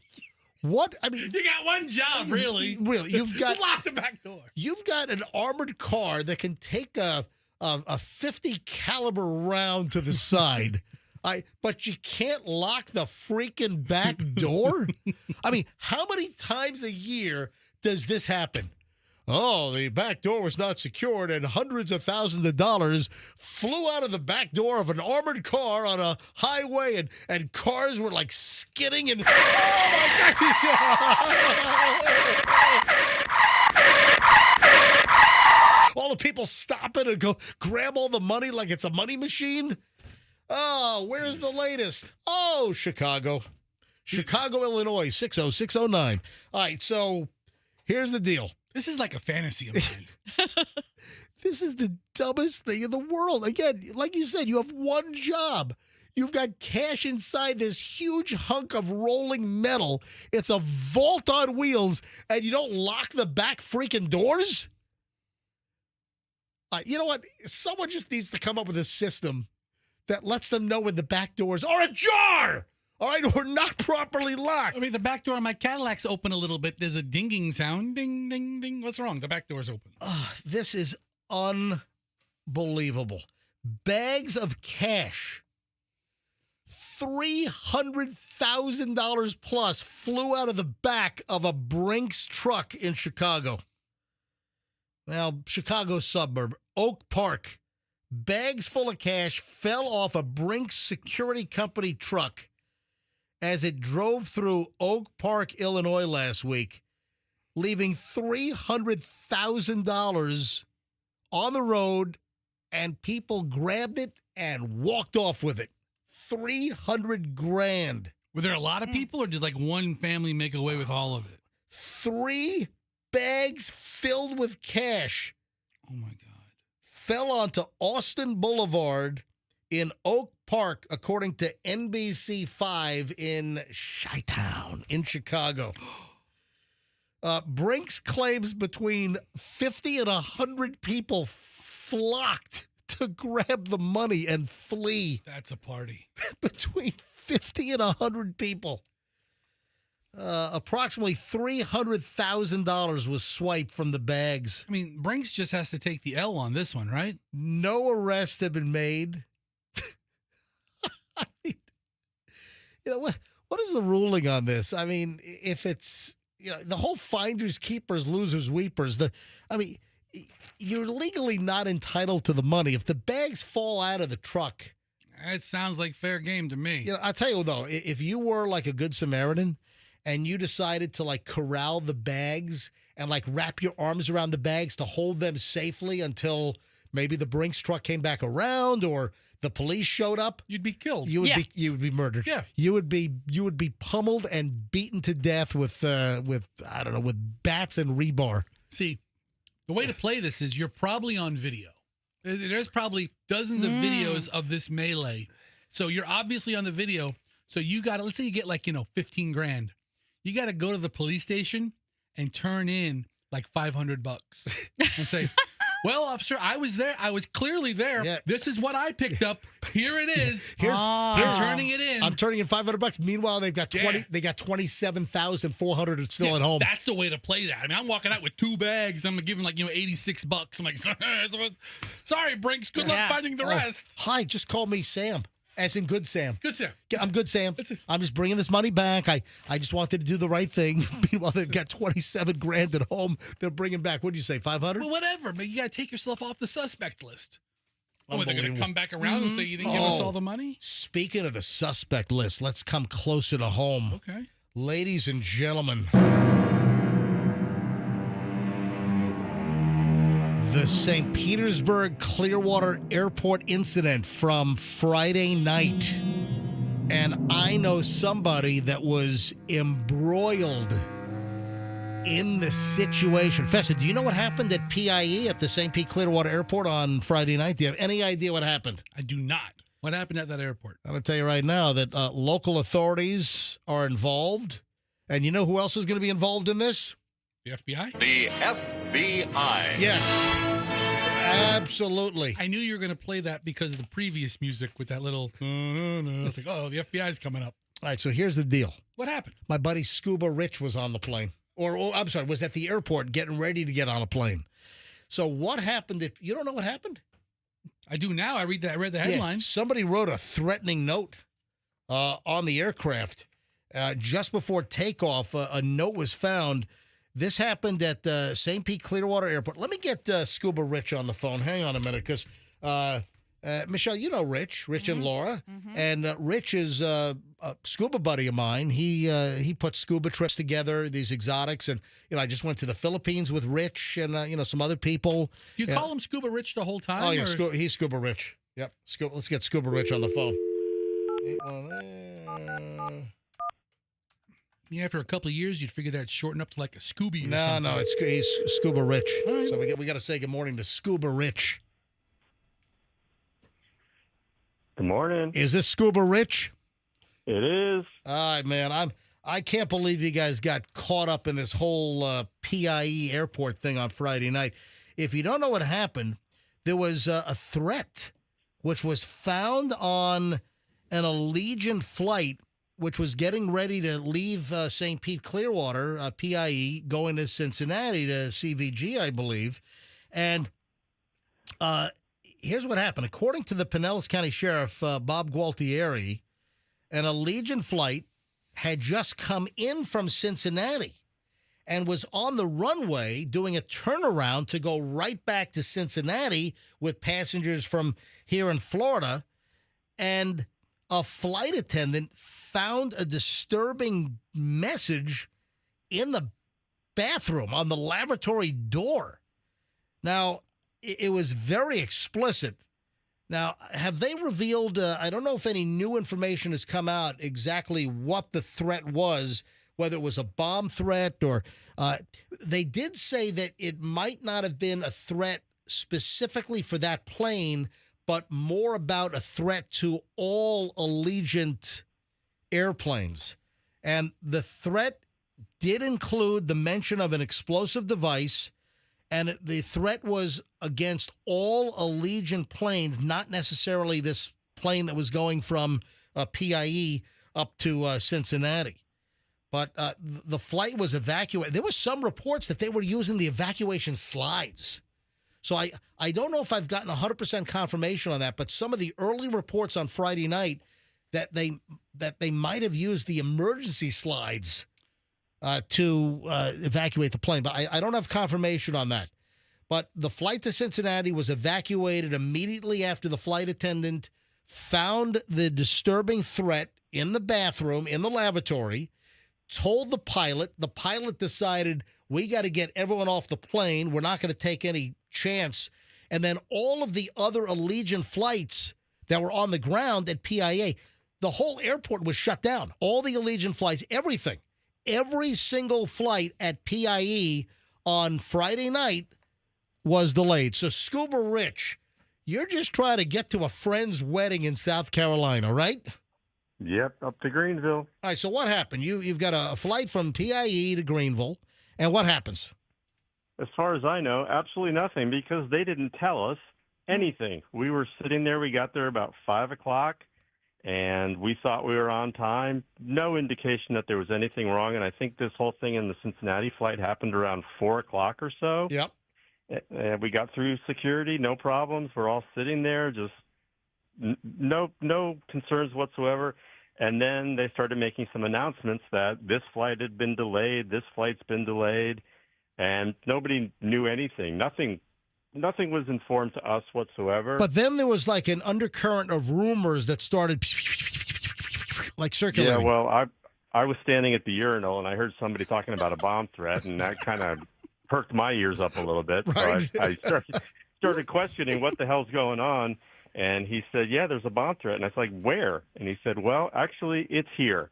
I'm like, you've got to be kidding me. Yeah. So zipped back up and walked out the door. Good call. And started looking on the internet. You know what? I'm glad that you weren't so distracted that you forgot to zip up or even pull your pants up. Exactly. Yeah, I'm glad you. I did. I also washed my hands, too. So Oh, that's fantastic. That's good. Yeah, That's good. Yeah.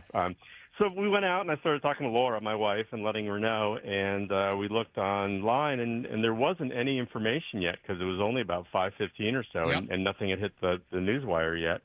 About 15 minutes later, we started getting a lot more information that everything was closed, but still no announcement, nothing from the airport whatsoever. And you saw the board change. All the flights started going from 7 to 9 to 9:30 to 11. Still no announcement whatsoever. They had boarded a flight to Albany before we got there, and all those folks were sitting on the flight.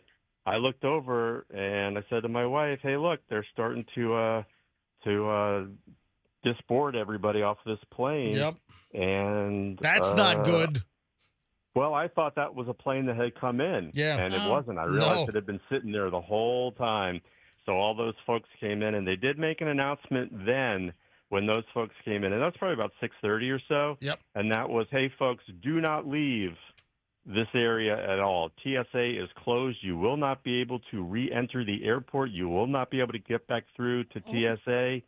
The airport is now closed, and that's all they said. So if you left, you were done for the night. You were gone. Did your flight take off? Oh, yeah. Hold on. We'll get to that in a second. So here's the statement from Allegiant. So Allegiant finally put out a statement on 4/25/2025. That's Friday night. Flight 2006, Flight 2006, scheduled to depart St. Pete Clearwater International Airport, PIE, at 3:59 p.m. local time, bound for Cincinnati, Northern Kentucky International Airport, CVG, was delayed due to a possible security issue. The safety of our passengers and crew is always our priority because this is an active investigation. We must defer to law enforcement for additional information. All planes were grounded for several hours. And then finally, the airport opened back up. Was it about 9:45, Rich? It was a little bit earlier than that, Okay. I think, because we actually boarded the flight, I think about 9:15. Okay. So somewhere, maybe it was 8:45, that they started opening up our operations. They searched all the planes. They're like bomb-sniffing dogs. They're going through all the planes, and they're looking at, I guess, sniffing luggage and everything. And they found nothing, and they determined that it was safe to reopen operations, and they did. Now, the Pinellas County Sheriff's Office, and of course the feds will be involved in this as well, they have not released the specifics of the note. Like, we don't know exactly what was on the note. Was it scrawled on a mirror? Was it scrawled on a door with a marker? Was it a piece of paper? It was on the door. But was it taped to the door? Was it written on the door? It says written on the door. Did you want me to read it to you? Oh, you have it? Oh, yeah, I got a picture of it. No, I'm kidding. He's smart ass. He's joking. Yeah. That's Scuba Steve. All right, so that's new information, because what I have is that it was a note in the lavatory, and I didn't know whether it was written on paper and affixed to the door or actually scrawled on the door. But we don't know exactly what it said, but apparently it did involve some type of an explosive threat. And for whatever reason, whatever was written, they decided that it was a threat against all of the Allegiant planes. It wasn't just that particular aircraft on the ground headed to Cincinnati. That's a pain in the ass. And you didn't know whether the passengers had been evacuated with the slide. So, Rich, were you guys sitting in a place like with windows where, you can normally see some planes taking off or landing? Did you see any of the slides deployed and passengers sliding down them? So my understanding is this flight, it was right around 4:15 or so, and we got to the airport at 5. Right. So no, we didn't see it. Okay. And from what I understand, there's two terminals or two sides of the St. Pete airport, and it was on the other side than where we were sitting. I was talking to a TSA agent later in the evening, and she said that she didn't even think they were going to close down our side, because at first the threat wasn't what they thought it was. But then they closed down both sides. That's when they closed down TSA. You couldn't get through security at all. I wonder if we're going to get any details. Like, what did the note actually say? And how many suspects do you have? It would be, what, everybody on the previous? So I'm wondering if, as people had boarded the aircraft to go from PIE, St. Pete Clearwater, back up to Cincy, I wonder if anyone had used the restroom on the outbound flight, where they can eliminate all of those people and then kind of concentrate. Was it a passenger that had just come into St. Pete Clearwater Airport from Cincinnati that left the threat in the bathroom? I wonder if they've been able to determine whether anyone for the outbound flight was even in the bathroom, or all the suspects on the previous flight that had already disembarked. Well, that sounds like a job for the FBI. All right. Yeah. Certainly something I'm not going to solve. I'm looking at some video off of Fox 13, MJ, and it looks like they have a portable ramp. Yeah, but that's the front door. That's the typical front door. Yeah. I don't know if they use slides on any of the other exits. They showed the whole plane in another shot. All right. That's the only exit they used. See, Here's the ramp. No emergency slide down. Because there were reports on Friday night that emergency slides were used, but if you're looking at the video, That's what I had heard. Yeah. Oh, so you heard the same thing, right? Yeah, I did hear that. Yeah. I saw it in print as well. Yeah, so I'm not making it up. All right, Rich, I'm glad you got to the wedding because you were like texting me. It's like, oh man, we're not going to get to the wedding. And who was reassuring you that you would get out that night? Absolutely no one. I did. Rich, Absolutely no one Rich. but MJ. Oh, there you go. There you go. I said, Rich, it's going to be cleared. You're going to get on your flight. You're going to fly to the wedding, and the wedding went off without a hitch, right? And any problems at the wedding? But you know what? Yeah. No, hold on. The flight before us to Evansville, that did get canceled. Oh, really? Oh, wow. yeah. So that's they told those people, come back tomorrow morning. You're leaving at 6:30 a.m. Oh, wow. MJ, that's the problem with Allegiant. Allegiant has one flight.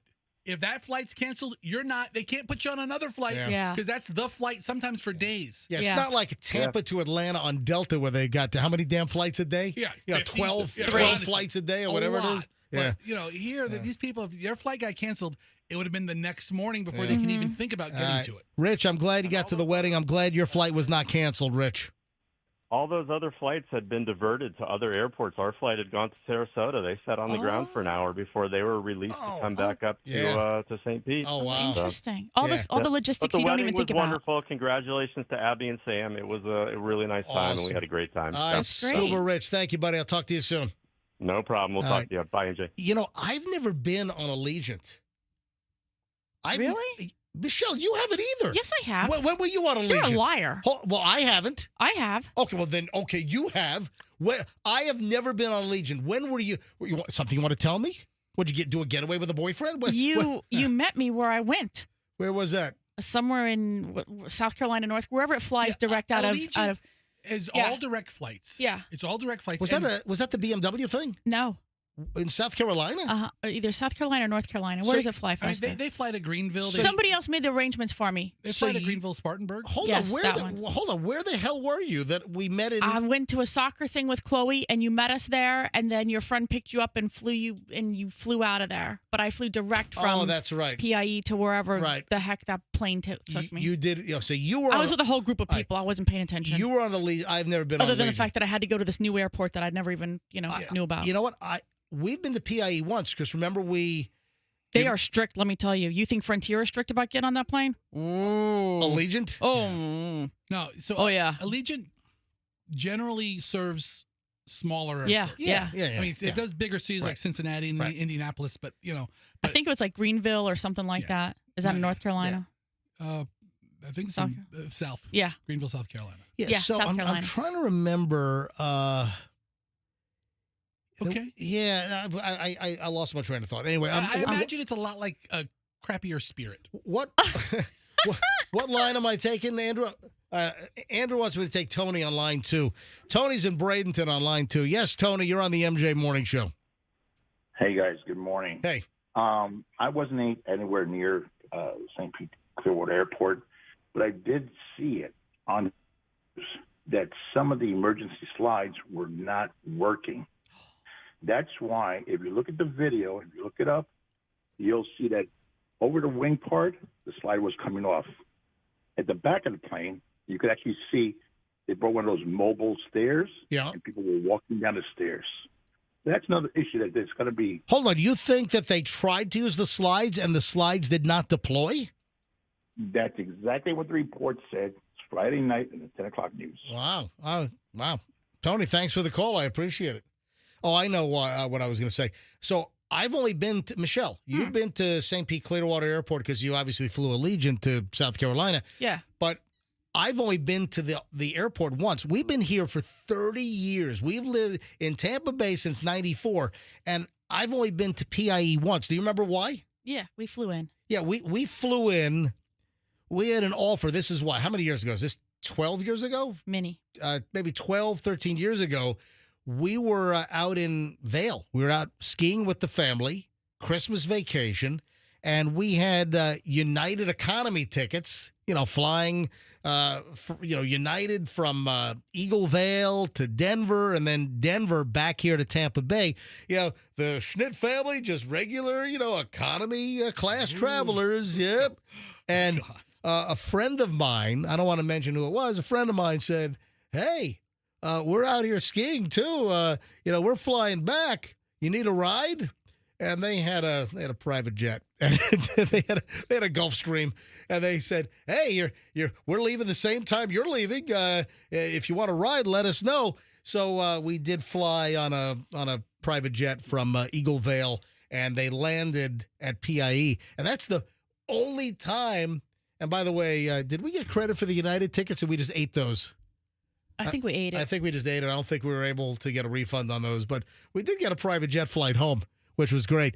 And that was my one and only, because they landed at the FOB at PIE, and that's the only time in 30 years since 94, the first time I've ever been to PIE, and I still haven't. But although, Michelle, was it Allegiant that flies to Fargo? See, that's the one airline that flies straight into Fargo. Yeah. Do they still operate that flight? I want to go to Fargo. I've never been, the one and only state I've never been in the country. I've been to all 49 states. I'm missing one. I've been to South Dakota with Michelle. We visited Mount Rushmore and other things. I have never been to North Dakota. And all I needed to do is visit North Dakota, and then I've been to every state, all 50 states in the entire country. So last we checked, that we thought that they did fly from St. Pete Clearwater to Fargo. And I just said to Michelle, let's just pop up to Fargo, North Dakota one weekend. Do they still fly it? I don't know. I can't pull up the map. Yeah, I think they used to fly. I don't know if they still fly it. I thought it was a seasonal flight. Yeah, I think it was. So let's check that out. But there you go. Big excitement. Huge, big excitement. Yeah, especially for Scuba Steve. Yeah. Hey, let me... He must have suffered just having to breathe air above ground. Scuba Rich. Have you... guys, I'm moving on. Have you guys have a conversation after the show? We do. Thank you. You too, pal. Yeah. Bye, buddy. Yeah, talk about pizza after the show. Have you ever ordered something online? Yes. Never. And they try to charge you for, like, shipping insurance? Have you ever had this? No. I ordered a couple of things over the weekend, and I've seen this before. It's not common, but I've seen it, where they try to charge you for shipping, or it's an option. Would you like to pay an extra $10 or $20 for shipping insurance? And I don't do that. It's not my responsibility. If you ship me something, UPS or FedEx or USPS, I don't need to pay extra money for insurance. It seems like it's just a scammy revenue generator, and I don't like that. So I did not buy the extra insurance. And they try to suggest that, if you don't buy the shipping insurance, that we're only going to be liable for the first $100 or something to that effect. No. Let me tell you, if you order something from somewhere and the shipper sends it to you, they're responsible to make sure that you get it. Them and the shipping company. So I'm not going to get suckered into like some kind of shipping insurance. Have you ever had this happen to you? I don't order enough stuff online to even know it. I've never seen it, but I don't think I order. And I'll tell you what, 5 things a year. I tell you what, I ordered some ammo. Okay. I ordered some new ammo. I wanted to beef up on a couple of rounds. You're going to want to get insurance on that, young man. See, that seems like the kind of thing where somebody in your mindset would think, I need to have insurance on that. But that's not my fault. I'm saying that the typical consumer, they know they're targeting somebody who is already kind of a little paranoid, and you're like, oh my gosh, what happens if something happened? Like my box disappears. They already know. Let me tell you about Big Herb's House of Shipping Insurance.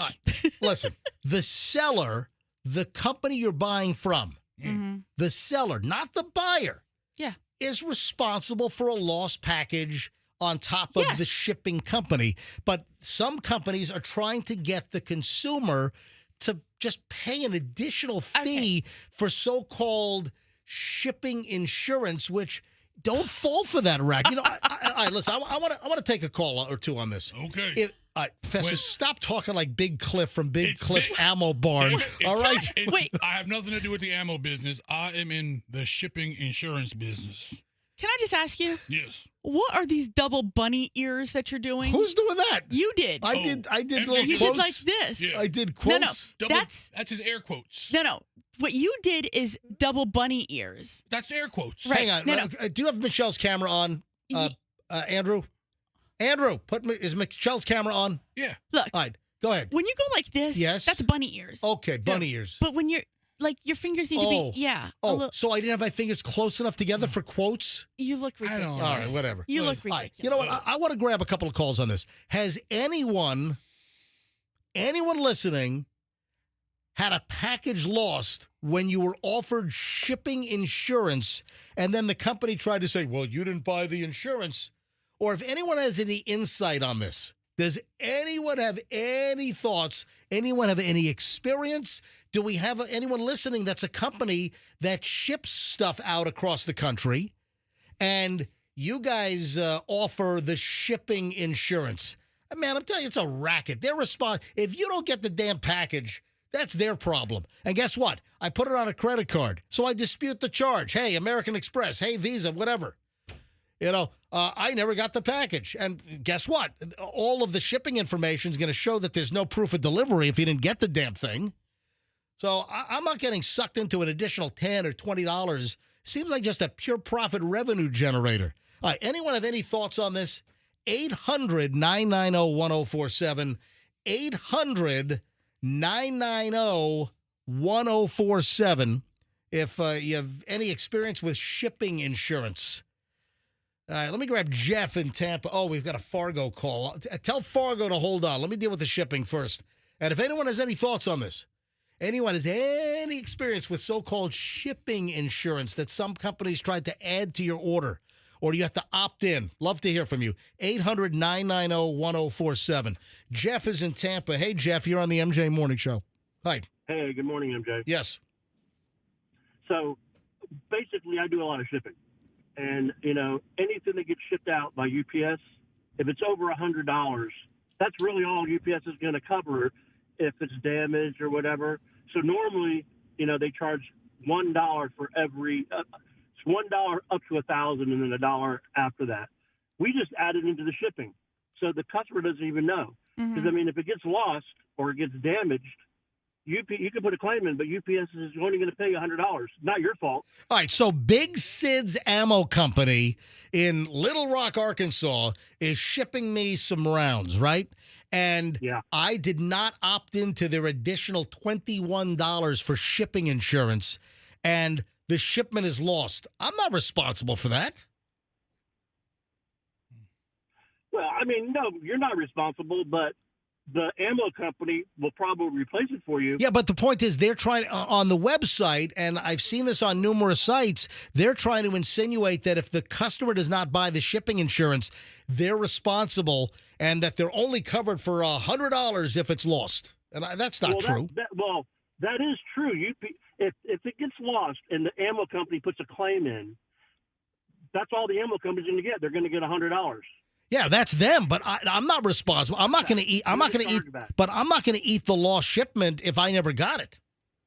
Well, that's true. You do do a chargeback, but like I said, I would normally just add it's called a declared value fee. Yeah, it's not insurance. Declared value. You just add it. It's an extra $1. So instead of the shipping being $25, it's $26, and the company that's shipping is I'm covered.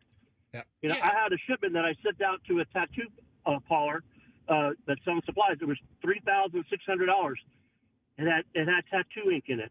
The ink busted inside the package. It ruined about $2,000 worth of stuff. Oh, wow. I paid the insurance, got the claim back from UPS. Customer got the brand new order. Wow. Thank you, Jeff. Appreciate the call. Let me grab Kristen in Tampa. Well, Jeff is talking about a $1 or $2 charge. You were like 20-something. Yeah, it was expensive. And listen, they're just trying to see how many people will pay for it, and it just subsidizes adds more to their shipping profit. Let me grab Kristen in Tampa. Hi, Kristen. You're on the MJ Morning Show. Hi there. Good morning. How are you? Hey. Hey. So I have lots of thoughts on this shipping insurance. It's actually saved me many times because I do a lot of online shopping, just boutiques, a lot of clothing, right? I'm here in South Tampa, and the post office has actually lost 8 or 9 of my packages, just clothing that's come. So I finally started adding that $1 or $2. Hold on, you're shipping out or you're receiving?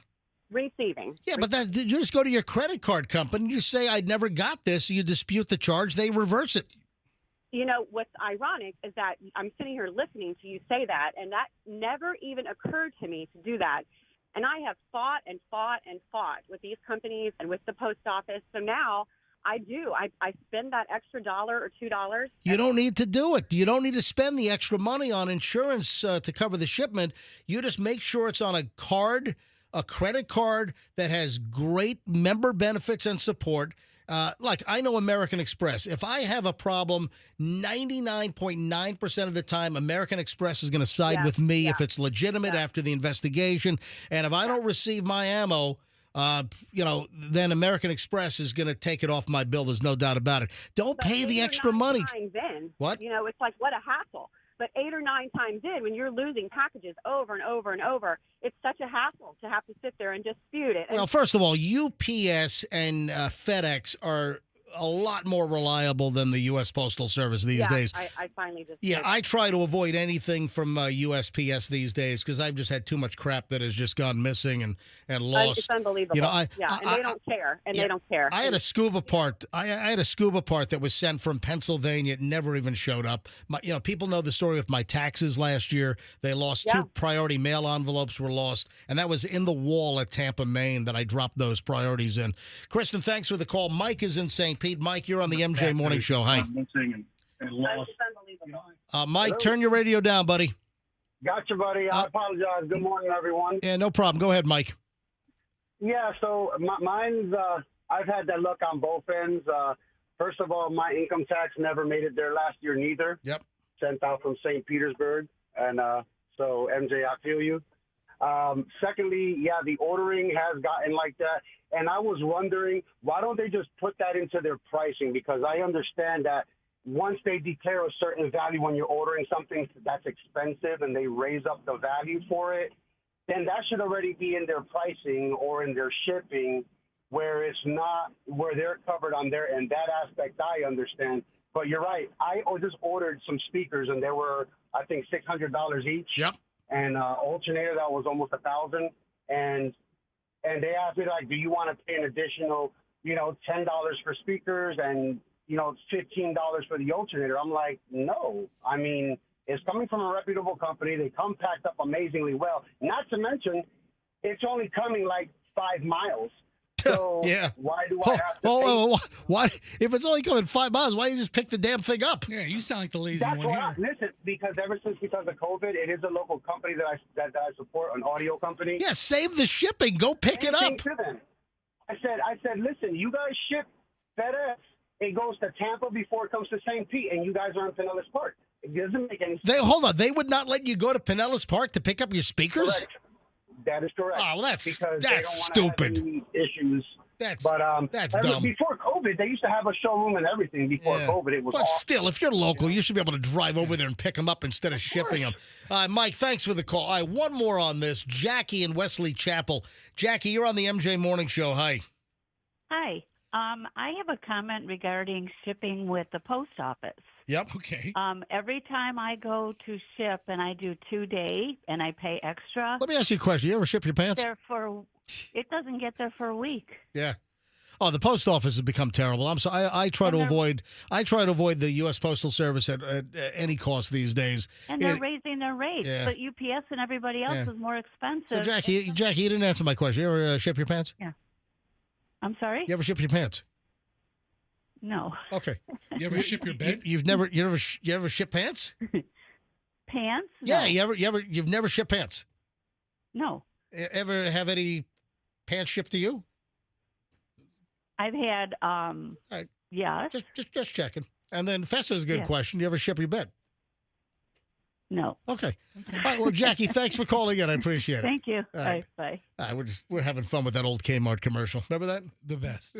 The best commercial ever. Can you find that? I wish Kmart never went out of business just because they got hold on. I was about to go to the Fargo call. Andrew, the Fargo guy hung up. She got tired of waiting. You can't I was just going to Fargo. You can't keep a man from North Dakota on hold Andrew, for 10 minutes. what was the Fargo guy going to say? Oh, hey, Fargo, dude, I was just coming to you. Call back, Fargo, man. He heard the ship your pants jokes, and he's like, I'm out of here. 800-990-1047. 800-990-1047. Come on, Fargo man. Call me back. Andrew, what was Fargo man going to say? Do you remember? It was the dates they run the Fargo run from PIE. All right. Well, thank you. Well, call me back. Hey, speaking of airlines and flights and everything, this is terrible. Wait. What? Oh, do you have my ship my pants? Hold on. I got a quick commercial here. Coming up in 3 seconds. So we got to watch a commercial before we get to the commercial? Yeah, hold on. All right, here we go. Hit it. You want it? Go. Yeah, go. Ship my pants. Right here? Ship my pants, you're kidding. You can ship your pants right here. You hear that? I can ship my pants for free. Wow, I just may ship my pants. Yeah, ship your pants. Billy, you can ship your pants too. I can't wait to ship my pants, Dad. I just shipped my pants, and it's very convenient. Very convenient. I just shipped my drawers. I just shipped my nightie. I just shipped my bed. If you can't find what you're looking for in store, we'll find it at Kmart.com right now and ship it to you for free. Except you can't find Kmart anymore, right? What's at Kmart.com? All right. The Fargo guy's back on line one. All right. Hey, Fargo dude, what's your name? Hey, MJ, it's Larry. Hey, Larry, thanks for calling in. So, or calling in and calling back. All right, so when can I fly to Fargo from PIE with Michelle?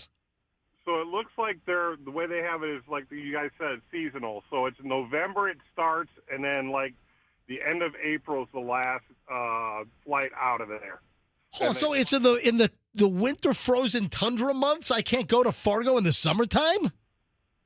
Correct, because they want all the Fargo people to come down here. So that's why they do it during the winter. Yeah, but it would be okay. That makes sense. So the Fargo folks are escaping Fargo to come to Florida. That makes good sense. And then obviously you got a backhaul. You got to go back. So that's what we'd get on. And what stinks about it is it's one of the cheapest flights in there from anywhere, no matter what, United, anybody. But my son plays football up there, so it screws us. We don't get to go because by the end of the season, they're starting to fly. All right. Hey, thank you. Michelle and I'm telling you, we're going to do a weekend in Fargo. I guess maybe in November. Maybe Christmas in Fargo. Christmas in Fargo. Sounds like a terrible Hallmark movie. I want to see if we could work a wood chipper into Fargo somehow. What do you think? Probably could. Oh, man. Monday morning. That feels good. 8:44 at the MJ Morning Show. We still have more to go before we wrap up an hour and 20 minutes of nonstop MJ. So I was mentioning the airline industry. We were just talking about the Allegiant going to Fargo. And we have a Southwest story, which a Southwest passenger apparently took their clothes off and then went number 2 on a seat as the plane was landing. What? Oh, that's just gross. A female passenger. This is like if you heard those facts, if you heard that fact pattern, I would think that it would be a male 99 out of 100 times. Nope, woman. A female passenger on a Southwest flight to Chicago, stripped naked, and then pooped on her seat as the plane landed. Cops were called to Chicago's Midway Airport Saturday as Flight 418 from Philadelphia arrived with one passenger, completely shocking the entire cabin by taking off her clothing and pooping on the seat on Southwest.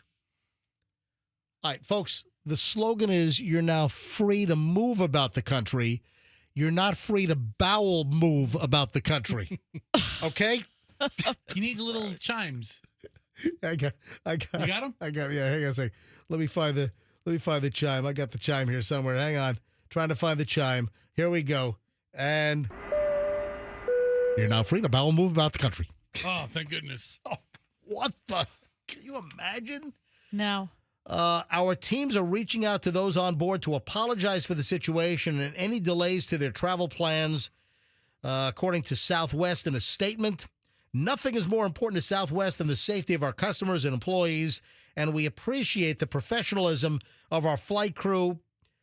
We don't know what happened to the passenger. The passenger should have been, detained. They should have made the passengers clean the damn seat. Maybe the passenger, big changes are coming to Southwest. So with Southwest, guess what? Bags are not going to fly free pretty soon.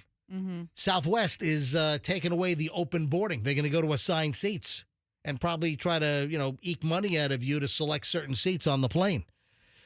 So Southwest, free bags go away. Seat selection goes away. I mean, there are big changes at Southwest. Maybe the person was upset and was, protesting, like poop testing or something. I mean, here's the thing, MJ. You've been on flights where they want you to sit down the whole time and you really can't get up. But if you have to go, you have to go. I don't know. Well, obviously, when you're landing or taking off, you can't, if you've got to go to the bathroom while you're landing, you're not supposed to get up and go to the bathroom while your damn plane is landing. I'm with you. And she didn't get up and go to the bathroom. No, she took her clothes off and she pooped right in the damn seat. I think she followed all FAA recommendations then. I mean, but if you're the passenger sitting next to them, what's happening? Are you just watching going, what is this lady doing? Oh my God, she's taking a dump! She's taking a dump! Or are you like, hey, lady, put your pants back on? So imagine boarding the Southwest flight where it's open seating. And, I'm there. I'm a big guy. Yeah. I see this, lovely lady sitting in the middle seat. Yeah. Guess thinking, what? All right. I'm not going to call her a lovely lady if she's dumping She in might the have been seat. lovely before. Yeah. Pre-BM, she was lovely. I'm thinking, you know what? I would like to see a picture of that. I'm guessing this would not be one I'd want to date. I don't know. All right. Wait, Fester. I'm picturing a supermodel in my mind. Okay. That's the only way I could palate. Yeah, right. Is there a pre-BM look and a post-BM look, Fester? I bet your ass there is. I'll show you both of them. You tell me which one's more horrific. Yeah. You're thinking it's a Cindy Crawford lookalike took a dump? Really? I mean, I'm thinking, You're picturing supermodel in your head? I have to. What? Giselle. Elle Macpherson, Giselle Bundchen? Giselle. Yeah. She's right there. It's the Heidi Klum. The jujitsu instructors against the window. Heidi Klum, don't poop in my room. Fester. You have to picture a supermodel when this goes through your head. No, there's no. It's not Rosie O'Donnell? There is no supermodel in my head when I'm thinking about the woman taking her clothes off and pooping in her seat on Southwest. No supermodel. What are you thinking then? I have to. It's not Kathy Griffin? No, it's not Kathy Griffin. It's not Amy Schumer. Oh. It's not Rosie. Oh, my God. Unbelievable. Hey, folks, let me give out the email address again for the Mother's Day promo. I am so excited about this. We've teamed up with Banco Overhead Doors, Banco Garage Doors, big sponsor here on the MJ Morning Show. And, of course, for any garage door needs, any service, anything breaks, you want Banco. And I'm going to tell you my story in just a second. But we are giving away 5 top-of-the-line LiftMaster 87504 garage door openers. What does Mom want for Mother's Day? A brand new state-of-the-art, top-of-the-line garage door opener. This is a $1,000 prize, and we're not giving away 1, not 2, not 3, not 4. We're giving away 5. Next week, every single day next week, we're giving away a Banco LiftMaster top-of-the-line garage door opener installed. This is a $1,000 prize, and it's yours if you write the right email saying why Mom deserves a garage door opener for Christmas. It's all moms. What a gift. Listen, you want to make an impact? How about something different? Instead of the flowers and the chocolates, let's take Mom to dinner. Yeah. All right. You know what Mom's going to remember? A freaking garage door opener from Banco and the MJ Morning Show and LiftMaster. Here's what you do. This is as easy as can be. You send an email. I don't care if you're the husband. I don't care if you're the kids. Hey, Mom, you write your own letter. Mom, go ahead. All I want is the best stories. Write an email on why Mom deserves a garage door opener for Mother's Day, and we'll select the best email every day next week. 5. So all this week, Monday through Friday this week. Actually, we'll do it through Sunday night at midnight. So all this week through late Sunday night, that's when the entries will be accepted. You send an email to mj@mjmorningshow.com. That's mj@mjmorningshow.com. You tell us why mom deserves a garage door opener. It can be a funny story, a sad story. It can be a serious story, a very unserious story. It can be real. It can be fake. Mom herself, you can actually write in and tell us a story why you deserve a garage door opener for Mother's Day. Anyway, the best stories win. That's the only criteria. Make it a great story, and we'll select one each day next week as we give away 5 of these things. So $5,000 worth of garage doors, $1,000 a pop from Banco Overhead Doors and the MJ Morning Show, and also thanks to LiftMaster. We have an update on the Secretary of Homeland Security's Gucci purse with $3,000, her passport, blank checks, prescription medication, her apartment keys, her Department of Homeland Security security badge. That's not a good look when the Secretary of Homeland Security has her purse ripped off from a Washington, D.C. burger joint. You know? No, not good at all. Especially since it's supposed to have Secret Service protection. I don't understand what the hell happened. Well, guess what? We have an update. Breaking news, folks. We know who it was. We got some more information here. Exclusive details from the Post. An illegal immigrant. Of course, look at that. An illegal immigrant was arrested on Saturday for stealing Homeland Security Secretary Kristi Noem's Gucci bag with the $3,000 and all the other stuff, all the other personal items. A second migrant is a suspect still on the loose. This happened at an Easter outing with her family at the Capitol Burger in Washington, D.C., when the masked man stole her handbag. He was wearing a mask? Yeah. Dude, he was wearing an N95 medical mask. When you said mask man, I was thinking like the Lone Ranger or something. No, it wasn't. I was thinking, what? Dude, we told the story last week. Yeah, but when you say a masked man and thief, I just put together the visual was a little different than what a cat burglar. Yeah. Not a guy wearing a mask. Oh, apologies. Yeah, anyway, they got the guy, so that's all you need to know. They got apparently the thief, and he did some kind of trick where he was walking into the restaurant and used his foot with some kind of clever maneuver to hook her bag with her foot and then kind of walk and then lift the bag up and then fled. But where the heck was her security? Anyway, they finally arrested this guy, and they're looking for, I guess, an accomplice as well. The second guy's been arrested. Yeah. Oh, they got the second one? Yes. Yeah, hold on. NBC News. Yeah, scroll. Okay, this is breaking news. This is brand new. All right, hold on. Let me grab this. Let me scroll up here quickly. Yep, 2 individuals now in custody. The first suspect was Mario E. Bustamante Lieva, a 49-year-old Chilean national, and apparently he's in the country illegally, and he's had other issues apparently. So throw the book at this son of a, you know what. At 8:55 at the MJ Morning Show. This brings to a close over an hour and 20 minutes of nonstop MJ here on the MJ Morning Show. 9 o'clock hour starts next. Hey, how about a restaurant asking smelly customers to use the drive-thru and not come inside? You want to hear this story? Festa, this applies to you. They're going to want you to use the drive-thru. We should put a drive-thru in our new studio. That's next on the MJ Morning Show. Stand by. Hey, the Kemp Law Group.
It is the MJ Morning Show. It's Q105. It's 9:02 Monday morning. Full details before we go off the air on the massive MJ Morning Show Banco Overhead Doors Mother's Day garage door opener giveaway contest. Man, this is what Mom really wants. And plus, when that thing goes up and down, Mom's going to think about you every single time if you help facilitate this win here on the MJ Morning Show. More details on the way in just a bit. So I mentioned smelly customers. Now, it might not initially be what you're thinking. So put your thinking caps on, okay, Michelle? Okay, Fester? Okay, all of our listeners?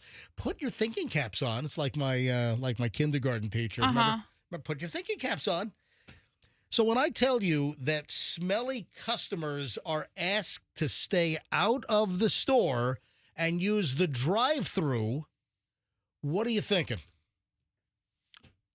All right, like right out of the gate, I'm thinking just reeking of body odor, smelling like it's a dumpster. Maybe somebody who's very unshowered or sweaty or musty. How are your salads? The salads are fine. It's just that we'd like to move to another table, away from those two gentlemen. Why? Have they been disturbing you? No. It's just that, well, frankly, they're offensive. Smelling. I mean, they smell bad. All right, so it's not what you're thinking. However, I can see why maybe you'd apply this thought pattern. Because I always have some degree of body odor to me, and I've never been kicked out of a place because of it, although I have gotten many side-eye looks. Here's the deal. There is a very well-known bakery in South Jersey. In southern New Jersey, it's called Century Bakery in Bridgeton, and they have put a request on Facebook that if you smell, they urge you to use the drive-through and not go into the actual restaurant or into the bakery. Oh, you should have said that before. What? It's a bakery. That makes perfect sense now. But hold on. It's still not what you're thinking. They have some employees that apparently have asthma, and heavy perfumes and scents could potentially trigger their asthma. So they're saying it's not BO. See, everyone gravitates to, smelly customers. Please use the drive-through. Don't come into the store. Don't come into the bakery. It's because they have some employees that are very sensitive to over-perfumed individuals. And Michelle, you know me. I mean, I don't have an asthma attack. I have an aversion. I am heavy perfume and scent averse. Right? I just don't like heavy perfumes. We've had the discussion. I don't want to walk near the perfume counter at the department store. I don't want to even walk within 30 feet of the front door of Yankee Candle or bed. What is it? The Bath and Body Works. Bath and Body Works. Yes. All right. When you said a bakery, I thought reeking of marijuana. What? I thought you smelled like people who smell pot skunky. Oh. Because a bakery, they're there for munchies. But who is the other customer that would frequent a bakery in the middle of the day? Somebody with munchies or some old lady who's dousing on the cheapest Avon perfume. This should really be a problem for a lot of businesses anywhere because you don't know when you hire an employee, they have asthma. Yeah. But apparently some of their employees at this bakery, they suffer from asthma and the heavy perfumes. And let's face it, some people just go so overboard. They douse themselves, and it's obnoxious. You're out somewhere, you're at dinner, or someone walks by you in a public place, and it's like, oh my God, what did they dump the entire bottle of their perfume on? Anyway, I thought that was funny, but nothing about BO. So I guess it's only heavily scented customers are requested not to go inside the bakery. Please use the drive-thru. It's a different kind of stench on those heavily perfumed But people. also, if you're so doused and stenched up good, I would imagine that it could waft through the drive-thru window as well. You'd think. Maybe. Yeah. Hey, I got an email from Jim. Oh. Jim Carson sent me a note. Just stopped by Walgreens on Swan and Henderson. And when did he send this? He sent this. This was late Saturday night. And apparently the Walgreens at Swan and Henderson. Yeah, in South Tampa. I think that's supposed to be a 24-hour store. Does that make sense? I think it was once. Yeah. I don't know if it still is. But listen to this. Jim sent me a note that was hanging on the door. Sorry for the inconvenience, but due to a shortage of staff, we appreciate your understanding and hope to welcome you back when we have ample staffing to provide you the best service possible. Thank you for your patience. So I'm looking online. I just typed it into Google, and on the 24 hours. Yeah, it says 24 hours. Yeah. So this particular Walgreens at Henderson and where did I say Henderson and Swan? Yeah. Right. It's supposed to be a 24-hour Walgreens, but over the weekend, later hours, it was closed. You know who that sucks for is like people who need medications after hours if they go to an after hours place or the hospital, and that's their place to get their prescriptions. Because when the kids were little, that's what would happen is they would always say, we'll call it into that one because it's open 24 hours versus another one that had was closed. So it's called in for you. You think you can race over there to get your meds, and boom, due to a staffing shortage, sorry for the inconvenience, we're closed. Well, so we're not open 24 hours. And the pharmacy sometimes has different hours. The store might be open 24 hours. The pharmacy might close at 9 o'clock or 10 o'clock.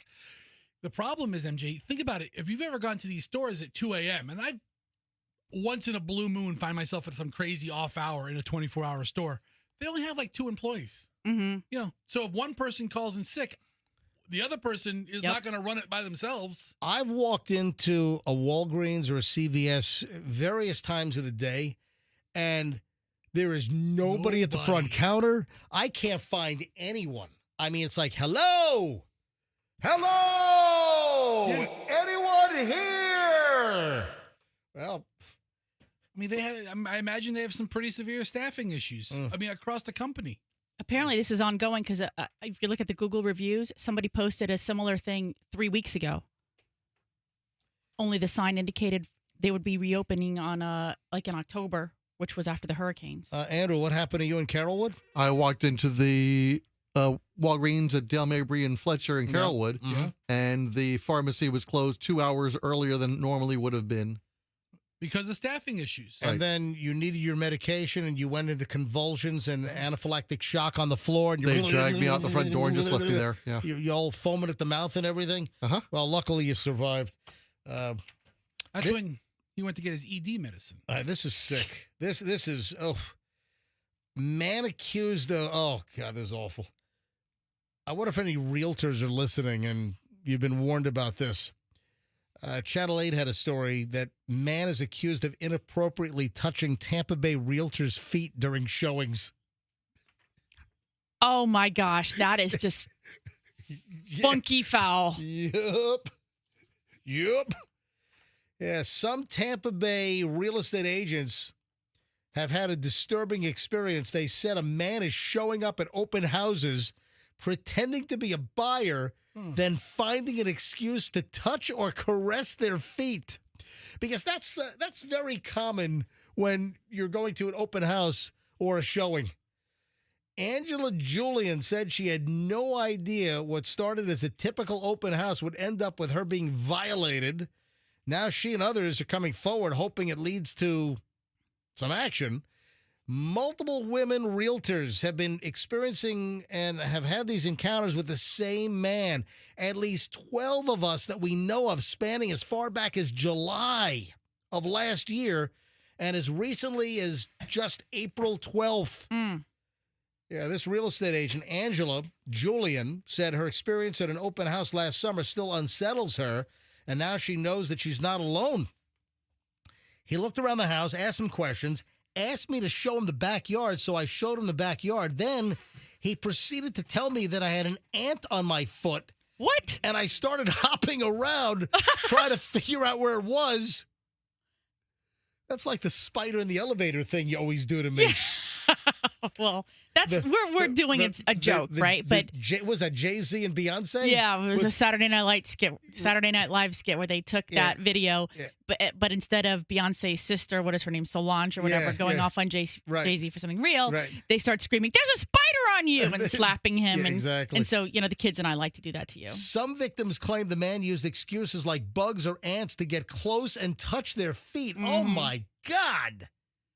This is sick.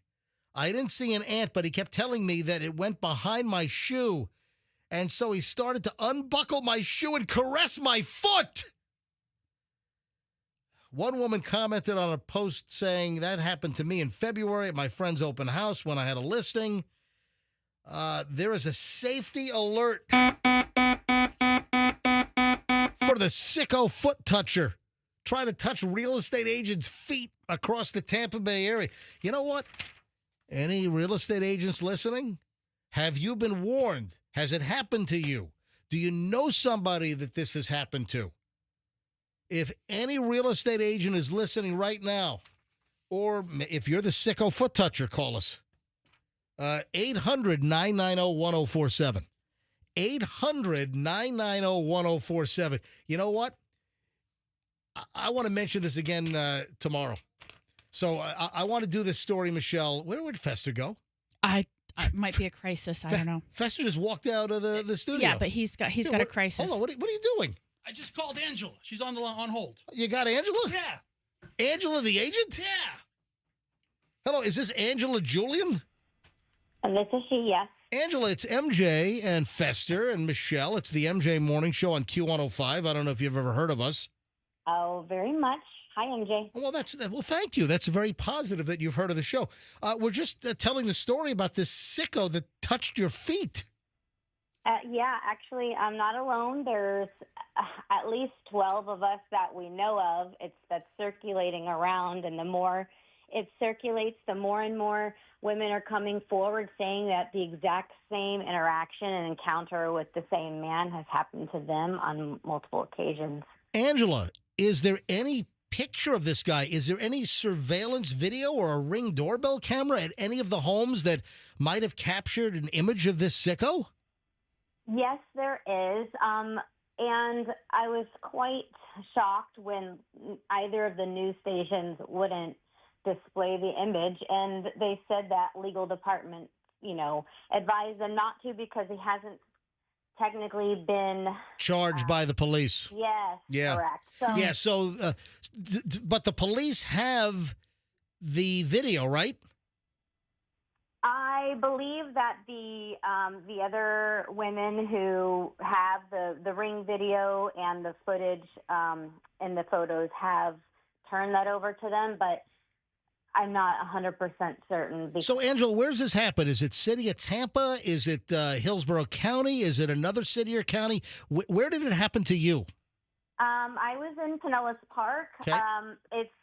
It's happened to somebody in Manatee County. There was a Lakewood Estates. There was a Lutz. There was Wesley Chapel.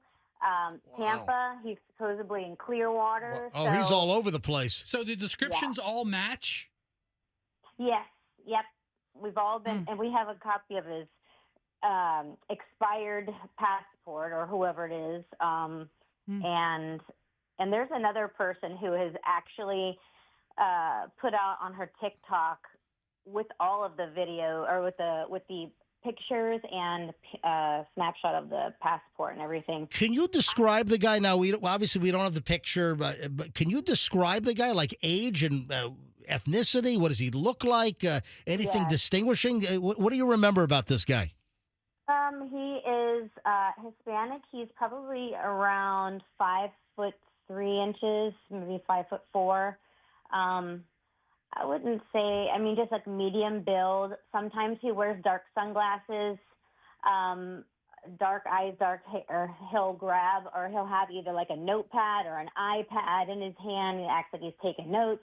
When he comes into the house, he's instantly looking up at the ceiling, looking around the roof. And as a realtor, you think, oh, they're just looking around, maybe popcorn ceilings. Are there any roof leaks? But after watching him, I believe that he was scanning for cameras. So when I was at the property, I was pretending that a smoke alarm in there had a hidden camera. So I kept like looking up at the smoke alarm to deter him because it was a little uncomfortable. Do you know if they have any? I always have somebody with me, and this is the one time that I didn't. Wow, so. wow. Do you know if they have any leads on who the guy is?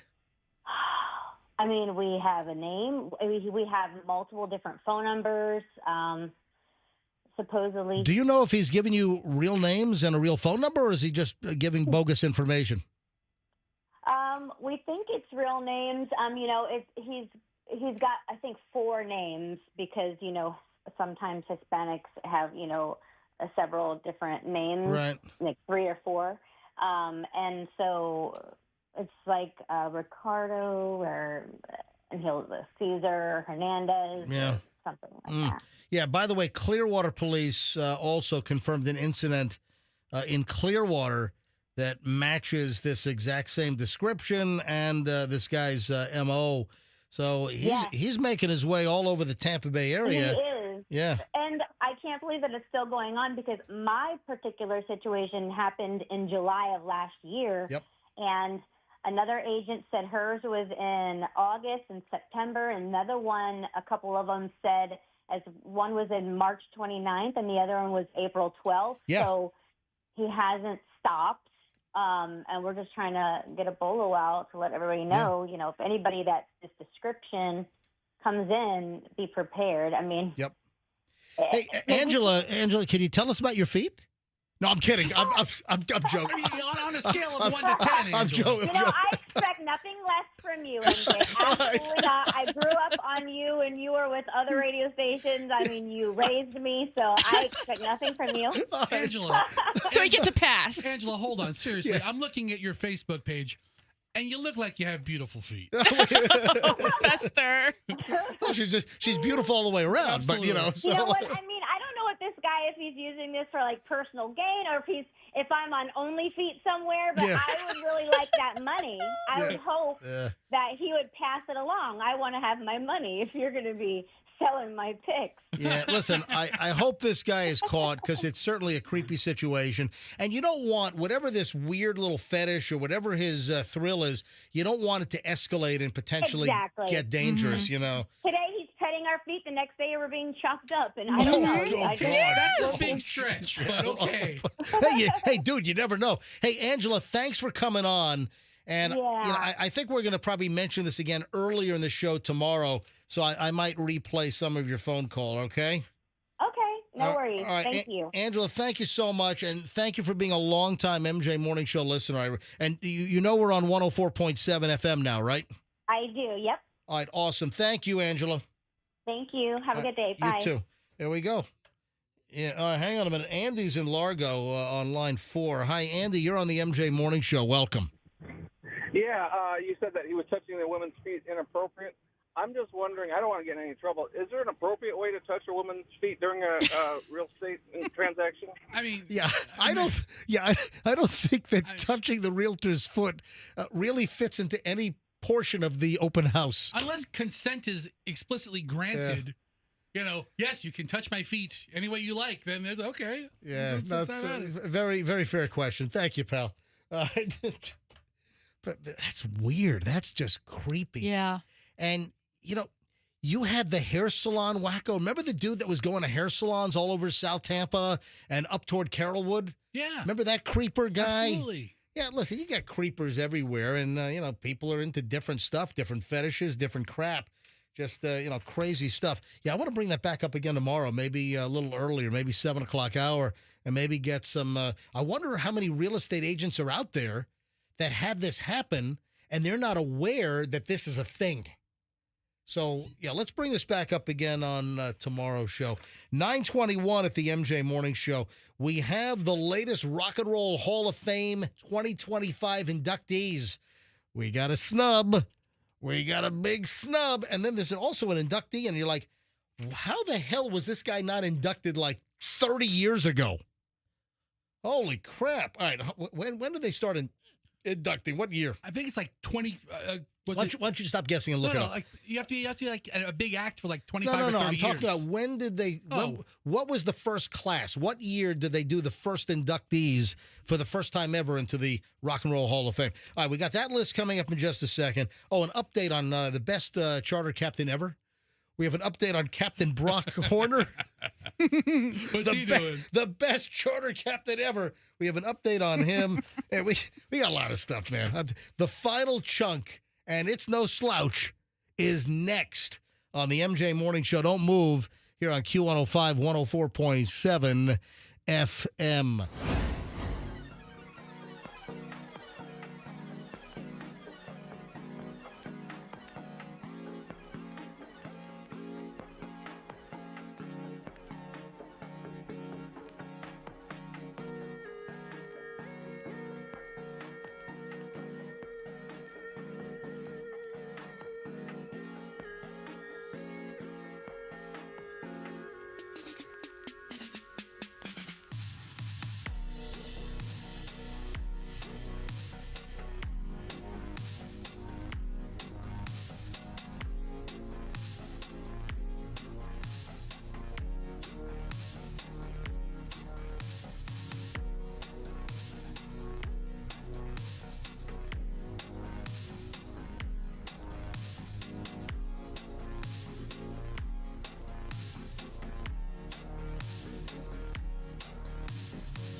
9:30 at the MJ Morning Show. Final chunk of MJ here on a Monday.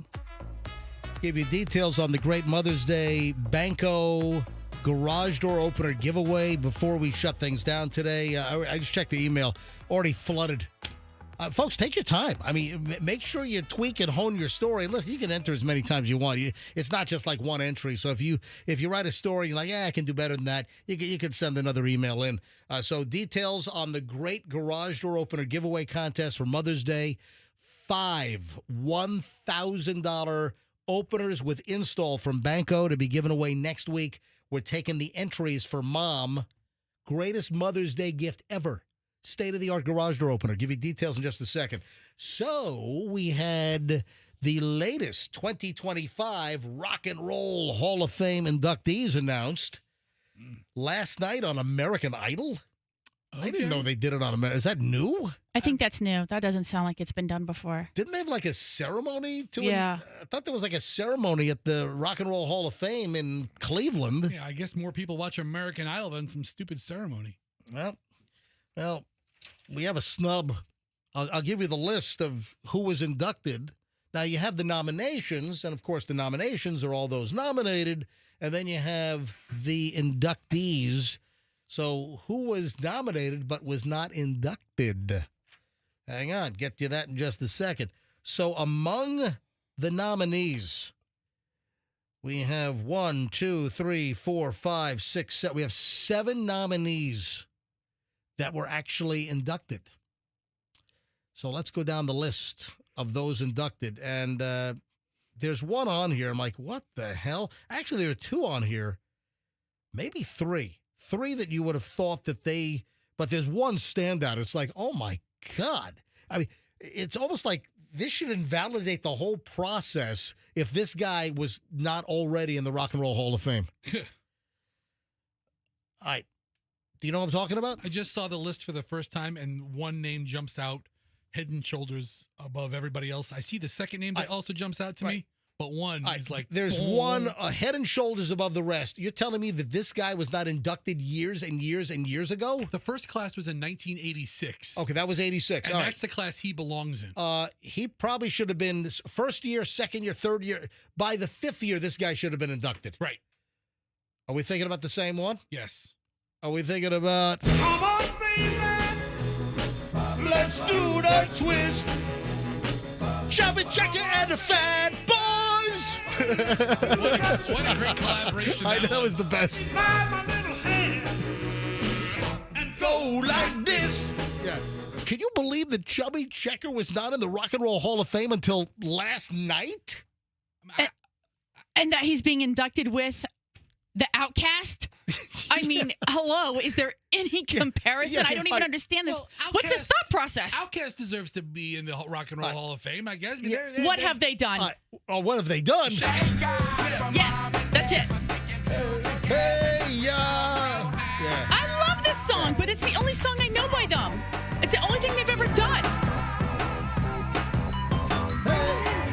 Is this the only hit that Outkast ever had? Yeah. Really? I mean, they might have had one or two more. And I'm sorry, Chubby Checker, has he not influenced other artists like since his, being such a talented, creative, musician? Hands down, Chubby Checker is a pioneer of rock and roll. Let me tell you right now that thank God they inducted Chubby Checker while he's still alive, and it wasn't like a posthumous. What if it were a posthumous deal? The guy's like 86 years old. All right, look him up. How old is Chubby Checker? 83. 83. Chubby Checker was 80. Chubby Checker is 83 years old and just gets inducted last night. Man, that would have sucked if he would have died without being inducted.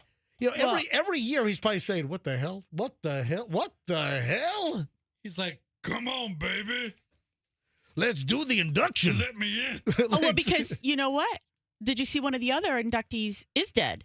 Yeah. Well, hold on. Let me get to the whole list here. The second one that's glaring at me. Yeah. All right. So, Bad Company was inducted, and this they have. They had Can't Get Enough. Bad Company is a great band. All right. So Bad Company has been inducted. Of course, Chubby Checker we just played. Here's another one. Why hasn't this guy been in the Rock and Roll Hall of Fame?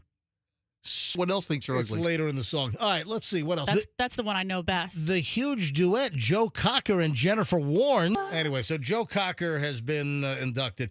Cyndi Lauper is in.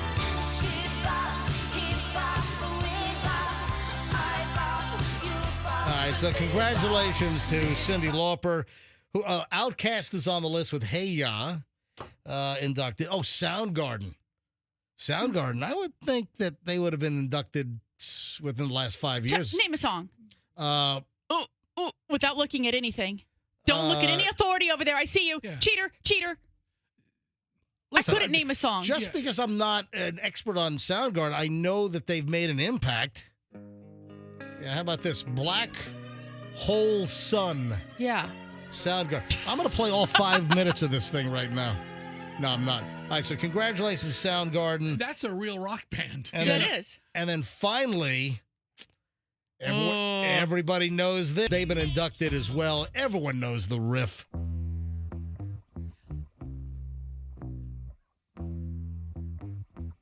Yes, Michelle. I didn't know this song at all until Julian started taking guitar lessons. Oh, and that was the first song, and I was like, "What is this Seven Nation Army crap?" Whatever. John, right? Yeah, John Barr. John Barr. Yeah, he was like, great guy. I guess whatever that, what do you call it? The riff? Was is easy to learn. Well, it's very distinct, and that's one of the first riffs that Julian learned to play when he took guitar lessons. Yeah, was the Seven Nation Army. But this is played probably every single home Bucks game, right? It's a cool song in the stands. I love it. Anyway, congratulations. But who was the snub? Do you have any idea who was nominated but did not get in?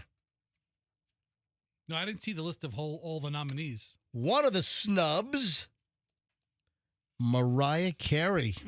What? Yep. How is she not in already? She's not. Yep, Mariah Carey's not. Remember, it started out as like more pure rock and roll, and then it's expanded over the decades.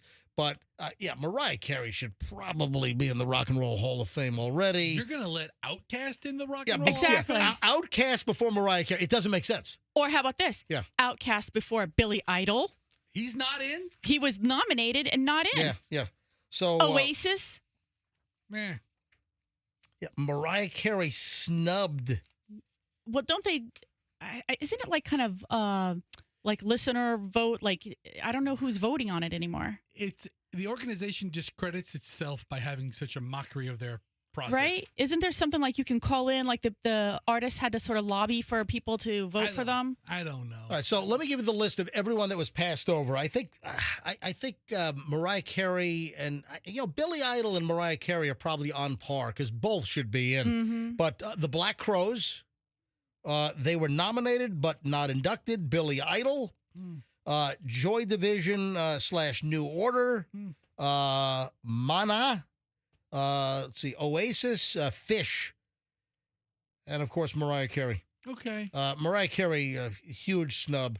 Mariah Carey and Billy Idol should clearly already be in, and they are not. But congratulations to those who are in, and shame on the Rock and Roll Hall of Fame for those that are they being specifically, you think, singled out for omission? Who? No. It's like, will I ever end up in the Florida Broadcasters Hall of Fame? The Florida? I don't know that you'll end up in the Tampa. The Florida? The Florida. I mean, clearly my achievements would qualify to be in the Florida Broadcasting Hall of Fame, right? But I doubt I'll ever make it, just for political reasons. Dude, I'll save a spot for you right next to Cleveland Wheeler. Or the... Somebody awesome. Or the I love Cleveland. Or the National Association of Broadcasters Hall of Fame. I mean, I still hold, a historical milestone of having the #1 morning show with the MJ Morning Show, and then also #1 afternoon show when I did the Schnitz show on FLA. Yeah, but Ron and Ron had everybody putting the license plates on upside down, man. That was awesome. Yeah, are they? Hey, listen, I had Chauncey, I had Milton Fludgecow. Listen, hey, big stuff. Tomorrow. Let me write this down so I don't forget. I ran into a guy at Publix yesterday, and you're not going to believe what he brought up. So I don't have time today, but I'll bring it up. I'll bring it up tomorrow. Is there anything else we need to do before we get the hell out of here? I mentioned Brock. Anything else that I want to segment the time so I don't run out of time here? Uh-oh. Do we have an update on the ferry crash? Is there anything new? No new news yet. I'm sure today there'll be a lot more details, though. Yeah, if you missed the story, the huge story overnight is a hit-and-run boater smashed into the Clearwater ferry. And the last we heard, 1 dead, 6 injured, and like the whole rooftop of this pontoon.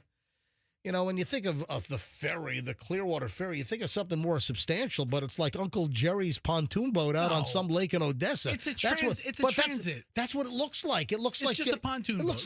It looks like Uncle Sid's pontoon boat on the Hillsborough River. I mean, that's what it looks like. It's not like a ferry. You think of a substantial ferry. It's not the Chesapeake ferry. It's a floating tool shed. Cars on it. Anyway, it's not a very substantial ferry, but still, we have a big issue with some guy that rams into it and then flees. And unfortunately, 1 person has been killed. It's terrible. And 6 others injured. The incident happened last night about 8:43 p.m. The boat that crashed into the pontoon, they fled. And they were discovered by authorities at 11:17 last night. But we don't have a name yet of the fleeing boater, do we? And, No, they haven't released that. But also, there were other people on his boat. 5 other people. Yeah. And then the question is, was this a BUI situation? Was it boating under the influence that caused him to ram into the pontoon and then flee? I'll take a bet on that. Yeah. Yeah, I mean, you hit a boat, you know you're as drunk as a skunk. My first inclination was this was a BUI, and keep in mind that the penalties for boating under the influence are the same as driving a car under the influence, and a lot of people seem to fail to realize that. Hey, speaking of on the water crap, we have an update on Captain Brock Horner, the best charter captain ever. 300 days a year on the water. Oh, yeah. Put your lights on. Yeah. Bro, my lights were on. I wasn't sitting there. Okay, that's not my dude, bro. Bro, I said, bro, you almost hit him. The other dude was cussing you out. I almost hit him because he didn't have his lights on. Bro, you shouldn't come flying through the middle of the bridge. You know people fish here, bro. Dude. I'm sorry, man. I don't know if that's what you want to hear, bro. Yeah, you should apologize. But, bro. More than you can possibly. I wonder how many days a year he's on the water. Me too, bro. I'm out here all the time, bro. I'm 300 days a year on the water. All right, Every bro. day, I'm the best charter captain you'll ever meet in your life. All right, bro. Cuss me out. All right, so the best charter captain ever. Well, we have an update on Captain Brock Horner. I don't think he's booking charters anytime soon. The Florida charter captain, Brock Horner, facing brand new charges and citations as the investigation has uncovered additional violations during a previous fishing trip. Yeah, of course, he was arrested by Punta Gorda police just days after the video of him yelling at this, 22, 23-year-old that gauged towels from early April under the Baron Collier Bridge in Punta Gorda. And the Florida Wildlife and Conservation Commission, they're also doing an investigation. But apparently they found probable cause to hit him with a misdemeanor for harassment of a fisher and cite him for a careless operation of a vessel. But their investigation has revealed even more about a separate incident on March 29th with his Tarpon Coast fishing charters. The FWC, they say that Horner was determined to be operating without a valid saltwater charter license and using an improperly registered vessel. My God, court documents show these violations resulted in 2 new citations and a misdemeanor charge against the captain. He's just racking them up. So we've got the Punta Gorda Police, we've got the Florida Fish and Wildlife, we've got the Coast Guard. Who the hell is not investigating him? You know what? Food and Drug Administration. Not yet. They're not investigating him as far as we know. Holy crap. Unbelievable. I don't think he's going to be. So last year, 300 days on the water. This year, going forward, it's going to be 0 days on the water. So many. Yeah. I mean, he's a little bit of a hothead, but he does sound like a good time. Okay. Yeah, you go book a fishing charter with your daughter and son. No. Let's stay on the land, but he does sound like a good time. It does sound like a fun time. Yeah. All right. I think we're going to get out of here.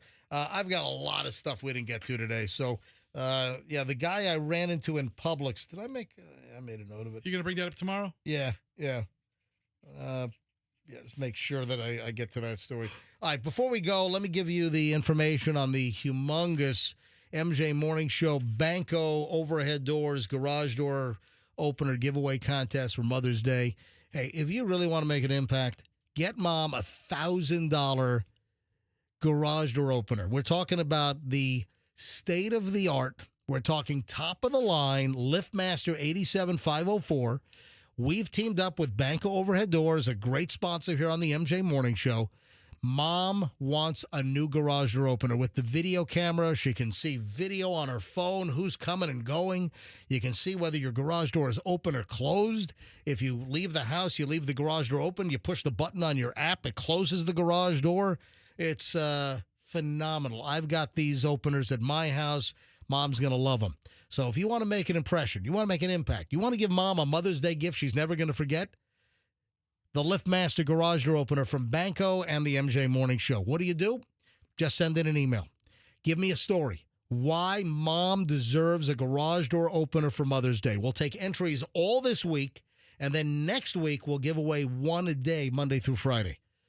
So send in your entries beginning now, and we'll take them through late Sunday night. Midnight Sunday night is when it'll shut off. Send us a story. Why Mom deserves a garage door opener, top of the line, state of the art. Like I said, this is a $1,000 deal. $1,000 with parts and labor installed. Yeah, they'll put it in. It's not like we're not just going to dump a box at your front door. Banco is going to install this thing professionally for Mom. Just send me an email. MJ at MJMorningshow.com. That's MJ at MJMorningshow.com. Just send me an email, and you tell me why Mom deserves a brand new garage door opener for Mother's Day. It can be a real story, a fake story. Anyone can enter, the kids, the husband, boyfriend, whatever. Hey, Mom, you can send in your own entry if you want, and tell us why you deserve a garage door opener for Mother's Day. Yeah, we're pretty loosey-goosey, and I don't care if the story's real. I don't care if the story's fake. Just make it entertaining. And every day next week, the best story is going to win Monday through Friday. But you got to send in your entry on why you want one of these LiftMaster garage door openers from the MJ Morning Show and Banco Overhead Doors, best garage door company in the Tampa Bay area. Send them in. 9:51 at the MJ Morning Show. We're done. Anything else before we get out of here, Fester? Anything? No. All right. Michelle, anything before we get out of here? Not for me. All right. Oh, Fester's looking at the 2024 Florida Broadcasters Hall of Fame. Oh, yes. Bob and Judd got in. Who? Bob and Judd. No, they didn't. They didn't. Hold on. Like, who's been inducted? In the past, Gene Deckerhoff has been in. George Beasley, founder of Beasley Media, where we work. Yeah. Johnny Magic from Orlando. Hold on. Johnny Magic on XL in Orlando's in, and I'm not in the freaking Hall of Fame? He seems to be one of the few DJs. What the hell? I see. Johnny Magic is in, and MJ from the MJ Morning Show and MJ and BJ fame and the Schnitz Show. I'm not in the Florida Hall of Fame. This year, our frenemy Linda Bird got in. She was a Orlando executive for a long time. Yeah. A couple people I never heard of, but all executives get in. They don't really put in DJs. Yeah, well, that's a stupid Hall of Fame. We got to start nominating people. Do you want to be in it? You want to be in a group of schmucks? Come on. Jeez Louise. Dinner for schmucks. Yeah. All right, we got to roll, folks. We'll see you back here tomorrow on the MJ Morning Show on Q105, 104.7 FM, and let's be careful out there.